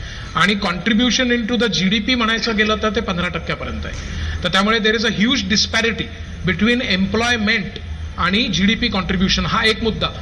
दुसरा मुद्दा म्हणजे खुद्द ॲग्रिकल्चरमध्ये एआयचा वापर कसा आहे याच्या माझ्याकडे 3 स्लाइड्स आहेत, 3 व्हिडिओज आहेत. आणि त्याच्यामध्ये पण म्हणजे जमिनीचा कस आपण ज्याला म्हणतो की नायट्रोजन, फॉस्फरस किंवा पोटॅशियम याचं जे 3:2:1 हा रेशो जमिनीसाठी लागतो, किंवा त्याच्यामध्ये सल्फर किती पाहिजे किंवा नको हे खरीप किंवा रब्बीवर कसं ठरतं, याच्यावरनं पाणी कसं द्यायचं, ड्रिप इरिगेशन कसं करायचं, इन्सेक्टिसाइड ड्रोन्सनी कसे स्प्रे करायचं, या सगळ्याबद्दलचं, आणि ॲक्च्युली पीक कापणी, आणि याचबरोबर जे काही अन्नधान्याची निर्मिती होते ते वाया न जाऊन देण्यासाठी. आता दुधाची समजा आपण बघितलं तर परवाची न्यूज आहे की दूध जेवढं महाराष्ट्रामध्ये लागतं त्याच्या 1.5 दूध हे तयार होत आहे. त्याची भुकटी केली जाते, पण त्या भुकटीला पण मागणी नाहीये, दुधाला पण मागणी नाहीये. म्हणून आता आपण काही वेळेला MRP, FRP हे जे सगळे प्रकार, MSP किंवा FRP हे जे असतात ते सगळे मुद्दे चर्चेत आहेत. आणि ह्यामुळे ॲग्रिकल्चरमध्ये एआयचा वापर वाढतो आहे, आणि त्यांनी त्याच्यामध्ये पण चॅलेंज होतील, जसे चार्टर्ड अकाउंटंटला होणार आहेत तसे शेतकऱ्यांना पण होणार आहेत. पण भारतासाठी ते महत्त्वाचं राहील, कारण आपण कृषी प्रधान देश आहोत, यात शंकाच नाही. आणि याचं नियोजनामध्ये वापर होऊ शकतो. फॉर एक्झाम्पल आता इंटरनॅशनल मिलेट्स डे म्हणून, मिलेट्स इयर म्हणून जाहीर झालेलं आहे. आणि याची बरीच कारणं आहेत. एक म्हणजे डायबेटीस किंवा ज्याला आपण म्हणतो की लाईफस्टाईल रिलेटेड डिसीजेस, तर याच्यामध्ये मिलेट्सनी कमी होईल, त्याच्यामध्ये ग्लायसेमिक इंडेक्स कमी आहे, म्हणून एकूण लागणाऱ्या जे काही उष्मांक, कॅलोरिफिक व्हॅल्यू जी लागणार आहे त्याचं नियोजन करण्यासाठी तुम्ही काय प्रकारचं पीक घ्या वगैरे ह्याचा जो डेटा अनालिसिस आहे ते एआय करेल ना. त्यामुळे सगळंच त्यांनी धोका आहे असं नाही. This again comes back to how you are going to use the technology. हा प्रश्न नवीन नाही. हा प्रश्न ॲटॉमिक बॉम्बच्या वेळेला पण वापरला गेला होता, विचारला गेला होता. इनफॅक्ट मी तर काय म्हणेन की आपली, ज्याचा आपण संविधान दिन आता काही दिवसापूर्वी साजरा केला, संविधानाच्या निर्मिती ज्यांनी फायनल सही करून अर्पण केलं राष्ट्राला, बाबासाहेब आंबेडकरांनी जेव्हा संविधान अर्पण केलं तेव्हा त्यांना अनेक पत्रकारांनी दिल्लीमध्ये विचारलं होतं की संविधान किती चांगलं लिहिलं गेलंय असं तुमचं मत आहे. कारण त्याच्यामध्ये ब्रिटिश संविधानाचा, फ्रेंच राज्यक्रांतीचा, अमेरिकन कॉन्स्टिट्यूशनचा सगळ्याचा अभ्यास झालेला होता, 8 प्रकारचा अभ्यास झालेला होता. आणि त्यांना हा प्रश्न पत्रकारांनी विचारला की हे संविधान किती चांगलं आहे, तेव्हा आंबेडकर यांनी सांगितलं होतं की हे संविधान तितकं चांगलं आहे जितकं ते वापरणारी लोक चांगली असतील तेवढं. आर्टिफिशियल इंटेलिजन्सला हेच लागू आहे. Artificial intelligence can be misused. आता आपण डीप फेक बघतो. डीप फेकनी काय जीवन उद्ध्वस्त होऊ शकतील. यापेक्षा सुद्धा स्वाम टेक्नॉलॉजी नावाची अजून एक आहे, स्वाम, SWARM टेक्नॉलॉजी. ही काय आहे हे तुम्ही ChatGPTवर शोधा. पण स्वाम टेक्नॉलॉजी याच्यामध्ये एक सिंपल आहे की समजा मी एक फोटो दिला आणि असे छोटे छोटे ड्रोन्स आहेत जे हजारोनी एकत्र काम करतात, तर त्या माणसाला मारेपर्यंत ड्रोन्स थांबत नाहीत. याला म्हणायचं स्वाम टेक्नॉलॉजी. एखादा राजकीय पुढारी, एखादा उद्योजक ह्याला जर मारायचं ठरवलं तर किती सोपं आहे हे लक्षात घ्या. तो कुठेही लपू शकत नाही. 1000 ड्रोन्सच्या दृष्टीतनं तो सुटू शकत नाही. तर म्हणजे आता हे कोणासाठी वापरायचं की ह्याच्यामध्ये एखादी जीवितहानी होत नाहीये, आपले सैनिक मरत नाहीयेत, पण ह्याचा गैरवापर होऊ शकतो. तर हे परत इट कम्स बॅक टू सत्सद विवेक बुद्धी. आणि म्हणून तो जो 13वा जो मुद्दा आहे की ज्याचा तुम्ही पण उल्लेख केलात की योग प्राणायाम विल गिव्ह पर्पज, आणि ही मुळात तंत्रज्ञान म्हणायचं झालं तर ते आपलं आहे, तर ते इतरांनी आपल्याला सांगेपर्यंत आपण वाट पाहू नये अशी आपल्या सगळ्यांना इन्क्लुडिंग मी विनंती आहे. येस.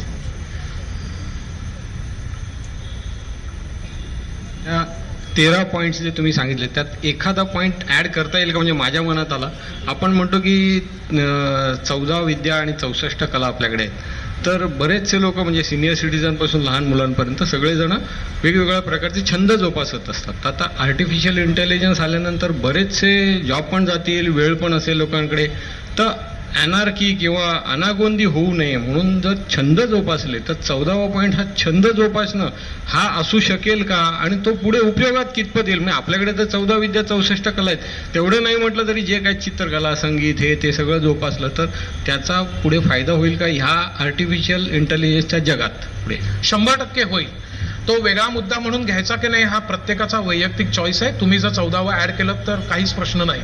फक्त मी म्हणेन की पॉईंट नंबर 3 आणि पॉईंट नंबर 5 याच्यामध्ये ते थोडंसं इन्क्लुडेड आहे की बुवा क्रिएटिव्हिटी आणि कम्युनिकेशन स्किल, यातला क्रिएटिव्हिटीमध्ये छंद जोपासणं आहेच, ते तुम्ही वेगळं घेतलं तरी चालेल.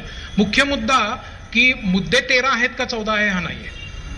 हे आपण करून ज्याला हॅपी हॉर्मोन्स बॉडीमध्ये सिक्रिट होणे. आम्ही करिअर काउन्सिलिंगमध्ये बरेच वेळा मुलामुलींना सांगतो की तुम्ही जर का नृत्य शिकत असाल, भरतनाट्यम, कथ्थक मुलींना, किंवा काही तुम्ही पेंटिंग करताय, सिंगिंग करताय, इन्स्ट्रुमेंट वाजवताय, ते अजिबात थांबवू नका की केवळ आता 10वी आता आहे ना. अनेक मुली आणि त्यांचे आईवडील आम्हाला सांगतात आता सगळं बाकी बंद आहे, मी सगळं नोकरी सोडून घरी बसले आणि कानी कपाळी याच्या फक्त अभ्यास. जणू काय फक्त तेवढंच असतं जगामध्ये आणि जीवनामध्ये. तर इनफॅक्ट आमचं म्हणणं असं आहे, आणि ते नुसतंच भावनिक आव्हान नाहीये, तुम्ही जर का अर्धा तास तुम्हाला जे आवडतं, ज्याचा लौकिक अर्थाने अभ्यासाशी संबंध नाही, ते जर का केलं तर तुमची बॉडी, तुमचा मेंदू हा पुढचं अत्यंत अवघड ज्ञान ग्रहण करायला तयार होतो असं शास्त्र सांगतं. तर तुम्ही तुमचा छंद जोपासणे हे अभ्यासच करणं आहे. त्यामुळे मुद्दाम असं भरतनाट्यम थांबावं की बापरे आता 10वी असं इतकं दसकायचं काही कारण नाही. त्या अर्ध्या तासांनी उलट मदतच होणार आहे, कारण quality of study will improve. तर त्यामुळे मी तुमच्याशी पूर्ण सहमत आहे की आपल्याला छंद असायला पाहिजेत. ते फक्त वेगळा मुद्दा घ्यायचा आणि छापायचा का तो क्रिएटिव्हिटीमध्येच एक उपमुद्दा म्हणून घ्यायचा आपला आपला प्रश्न आहे. पण point is taken, point is well taken. Yes. माझा प्रश्न मॅन्युफॅक्चरिंग इंडस्ट्रीच्या दृष्टीने आहे. आपण जेव्हा मेक इन इंडिया साठी कॉन्सन्ट्रेट करतो तेव्हा आज भारताचा जो ॲडव्हान्टेज आहे तो basically with reference to Europe किंवा US मॅन्युफॅक्चरिंगची आणि मॅन्युफॅक्चरिंग कॉस्ट आहे, आणि त्या दृष्टीने आपल्याकडे जास्त इंडस्ट्री झाल्या आहेत, आणि त्यात लेबर कॉस्टचं रिझन म्हणजे त्याच्यामुळे आपल्याकडे आलं हे जास्त आहे. ज्या रेटने रोबोट्सच्या कॉस्ट कमी होत आहेत, एक वेळ अशी येईल की आपल्याकडे बनवलं काय किंवा US मध्ये बनवलं काय, सेम ऑटोमोबाईल किंवा हे सेम कॉस्टला जाईल. तर तुमच्या आत्ताच्या अभ्यासाच्या दृष्टीने हा काळ कधी येईल की ज्यावेळी आपला तो ॲडव्हान्टेज निघून जाईल आणि त्यावेळी परिस्थिती खरी डिफिकल्ट असेल? अगेन याचा कालखंड प्रेडिक्ट करणं मला अवघड आहे. I will not be able to answer that question. माझ्याकडे तेवढा डेटा नाही आहे. परंतु याच्यात एक उपप्रश्न आहे माझा तुम्हाला, की समजा अशी वेळ येणार असेल की ज्या वेळेला रोबोट हे मानवी कामापेक्षा कमी खर्चात उपलब्ध होतील, तर असं होणार नाही का की आपल्या इथलं मॅन्युफॅक्चरिंग हे रोबोटकडे काम देईल परदेशात? द्यावंच लागेल ना. आपल्याला कॉम्पिटिटिव्ह राहण्यासाठी आपल्याकडनं काम उलट आता जर्मनीत जाईल, कारण तिथं लेबर किंवा रोबोट चीप आहे म्हणून. आणि जर तसं असेल तर ते आपणच करण्यात पॉईंट आहे ना. तर रोबोट हे आपल्याकडे येणे आणि तरी सुद्धा आधीचे 10% आणि शेवटचे 10% हे जर आपण कॉस्ट इफेक्टिव्ह करू शकलो तर टोटल ऑप्टिमाइज्ड फॉर्ममध्ये आपण तरी सुद्धा कॉम्पिटिटिव्ह राहू. मार्जिन कमी होईल हे मान्य, पण तरी सुद्धा आपल्याला फायदा राहील आणि जगाला आपली गरज वाटत राहील हे पण तेवढंच नक्की. विशेषतः लोकशाही असल्यामुळे, अनलाईक चायना. हॅलो. खूप खूप धन्यवाद सर, आमच्या सगळ्यांच्या प्रश्नांची उत्तरं तुम्ही दिलीत. आता प्रश्न आत्ता इथेच थांबवूयात. आणि मला खात्री आहे सरांच्या आजच्या व्याख्यानामुळे आर्टिफिशियल इंटेलिजन्सबद्दलचा आपला इंटेलिजन्स नक्कीच वाढला आहे. आता आपल्याकडे काम आहे ते आपल्या इंटेलिजन्स बरोबरच सरांनी सांगितलं तसं EQ म्हणजे इमोशनल कोशंट किंवा इमोशनल इंटेलिजन्स, सोशल इंटेलिजन्स अशा बाकीच्या गोष्टींवर काम करणं हे आपल्या हातात आहे. आता व्याख्यानात सुद्धा आपण ऐकलं आणि आपण पेपरातही वाचत असतो की एका प्रसिद्ध अभिनेत्रीचा डीप फेक व्हिडिओ तयार झाला किंवा आर्टिफिशियल इंटेलिजन्समुळे अनेक जॉब जात आहेत किंवा सर्वसाधारणपणेच अख्ख्या जगात आर्टिफिशियल इंटेलिजन्स या 2 शब्दांचा सध्या खूप गवगवा आहे. पण त्याला घाबरून जाण्यापेक्षा आपण त्याच्या बरोबर कसं राहायचं, सहजीवन किंवा कोहॅबिटेशन कसं करायचं हे आजच्या आपल्या व्याख्यानातून सरांनी आपल्याला सांगितलेलं आहे. त्याच्यानंतर अजून एक मला मुद्दा सांगायचा तो म्हणजे थोडंसं जर का आपण काळात डोकावून पाहिलं तर खूप वर्षांपूर्वी जेव्हा टेलिफोनचा शोध लागला किंवा कॅमेराचा शोध लागला त्याला सर सुद्धा म्हणाले की ते 100 मिलियन युजर्सपर्यंत जायला अनेक पिढ्या जाव्या लागल्या. पण जर का आज आपण बघितलं म्हणजे आता फॉर एक्झाम्पल कॅमेराचा शोध लागला तो 1816 साली आणि आज आपण बघतो तिथे जागोजागी लोकांच्या हातात कॅमेरा आहेत. ती फॅमिलियारिटी येण्यासाठी एवढी 200 वर्ष जावी लागली. पण AIच्या बाबतीत मात्र तसं नाही. त्याच्यामुळे आपण टेक्नॉलॉजीच्या बरोबर आपला जो स्पीड आहे तो कसा कोपअप होईल हे पाहिलं पाहिजे. आणि ह्याच प्रबोधनाचं काम, आर्टिफिशियल इंटेलिजन्स बद्दलचं जे प्रबोधन आहे ते करण्याचं काम मी असं म्हणेन की डॉक्टर भूषण केळकर आपल्या व्याख्यानांमधून करत आहेत. आणि ह्या टेक्नॉलॉजिकल लाटेचा सामना जर का करायचा तर त्याच्यासाठी आर्टिफिशियल इंटेलिजन्स बद्दलची लोकसाक्षरता वाढवणं आणि हे तंत्रज्ञान लोकाभिमुख कसं होईल हे पाहणं ही जी उद्दिष्ट आहेत ती सरांच्या व्याख्यानातून नक्कीच साध्य होत आहेत. सरांनी आज आपल्याला आर्टिफिशियल इंटेलिजन्सचे जसे धोके सांगितले तसे त्यातून बाहेर पडण्याचे मार्ग सुद्धा सांगितले. आणि शेवटी ऑप्टिमिस्टिक वेमध्ये आपण म्हणू शकतो की whatever may be the problem life finds a way. त्याच्यामुळे ह्यातनं सुद्धा आपण काहीतरी नवीन मार्ग काढू आणि सरांनी जे सांगितलं ते 14 पॉईंट्स आपण अंगीकारू असं आपण नक्की म्हणूयात. आणि ह्याबरोबरच मी सरांचा आजच्या व्याख्यानासाठी खूप खूप पुन्हा एकदा आभार मानते. Thank you sir. आणि याच्या पुढची सूत्र आता सौ चित्रा नितसुरे मॅडम यांच्याकडे देते. धन्यवाद गौरी, खूपच मार्मिक पद्धतीने तू आजच्या व्याख्यानाचा आढावा घेतला. डॉक्टर केळकर यांचेही आभार. आता मी ब्राह्मण सेवा संघाचे अध्यक्ष श्रीयुत महेश आचार्य यांना विनंती करते की त्यांनी आजच्या वक्त्यांचा सन्मान करावा.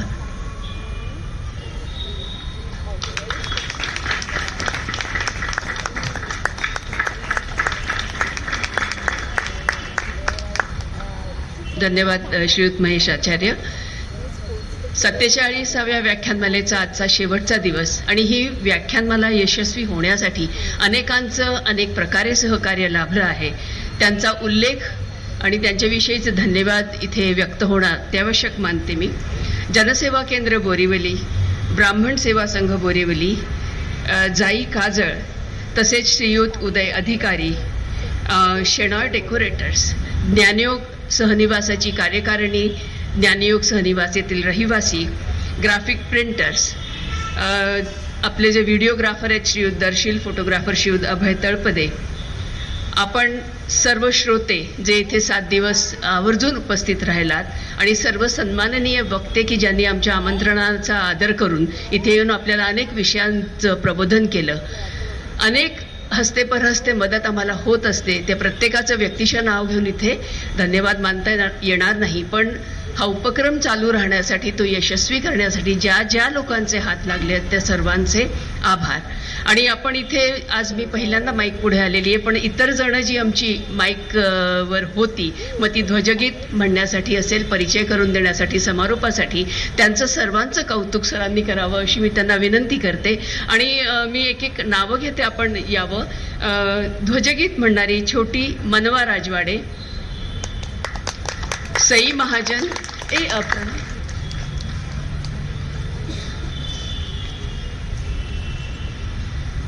तुषार आपटे,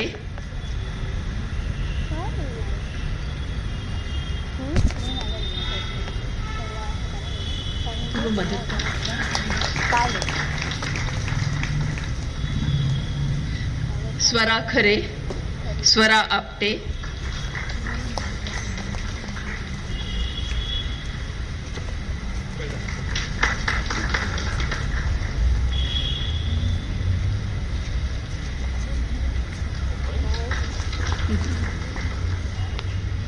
मेधा फडके आली आहे का? आर्या करंबेळकर, सौम्या मोंडकर आहे का? गेली. बरं, ठीक आहे. निवेदनाची किंवा कार्यक्रमाच्या सूत्रसंचालन ज्या तरुणींनी केलं, गौरी बापट, गौरी कुवर,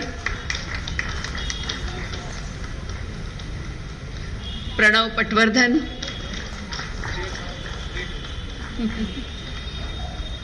आनंद गानू आलाय का? नाही. बरं. सुरुची लेले,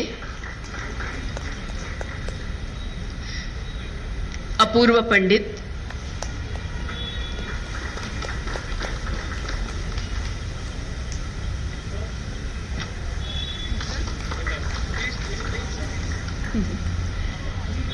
धन्यवाद सर. आणि या सर्व तरुणांचे धन्यवाद. या व्यतिरिक्त अर्थात नमिता आफळे जी आज येऊ शकलेली नाहीये, तुषार वैद्य उपस्थित नाही राहू शकलेला, शलाकाताई आलेल्या आहेत, त्यांनी काल अत्यंत सुरेख संवाद साधलेला होता. अशा सर्वांचे आभार. आणि आणखी पुढे आम्हालाही हा उपक्रम चालू ठेवण्यासाठी आपण सर्वांनी हुरूप द्यावा, सर्व प्रकारे सहकार्य करावं ही विनंती. आजचा कार्यक्रम आणि ही व्याख्यानमाला संपला अशी जाहीर करते, पण तत्पूर्वी आर्या पसायदान सादर करेल आणि मग ही व्याख्यानमाला संपन्न झाली असं आपण जाहीर करूया. आता विश्वात्मके देवे येणे वाक्यज्ञे तोषावे, तोषोनी मज द्यावे पसायता नहे. जे खळांची व्यंकटी सांडो, तया सत्कर्मी रती वाढो. भूता परस्परे पडो, मैत्र जीवांचे. दुरितांचे तिमिर जाओ, विश्वस्वधर्म सूर्ये पाओ. जो जे वांछील तो तेला हो, प्राणी जात. वर्षत सकळ मंगळी, ईश्वर निष्ठांची मांदियाळी. अनवरत भूमंडळी, भेटतो भूता. चला कल्पतरूंचे आरव, चेतना चिंतामणीचे गाव. बोलते जे अर्णव, पियुषांचे. चंद्रमेचे अलांचन, मार्तंड जे तापहीन. ते सर्वाही सदा सज्जन, सोय रे होतो. किंबहुना सर्व सुखी, पूर्ण होऊनी तिही लोकी. भजिजो आदि पुरुखी, अखंडित. आणि ग्रंथोपजीवी, विशेषी लोकी. दृष्टादृष्ट विजये, हो आवेची. येथ म्हणे श्री विश्वेश्वरा हो, हा होईल दान पसाओ. येणेवरे ज्ञान देव, सुखिया झाला. सुखिया झाला. सुखिया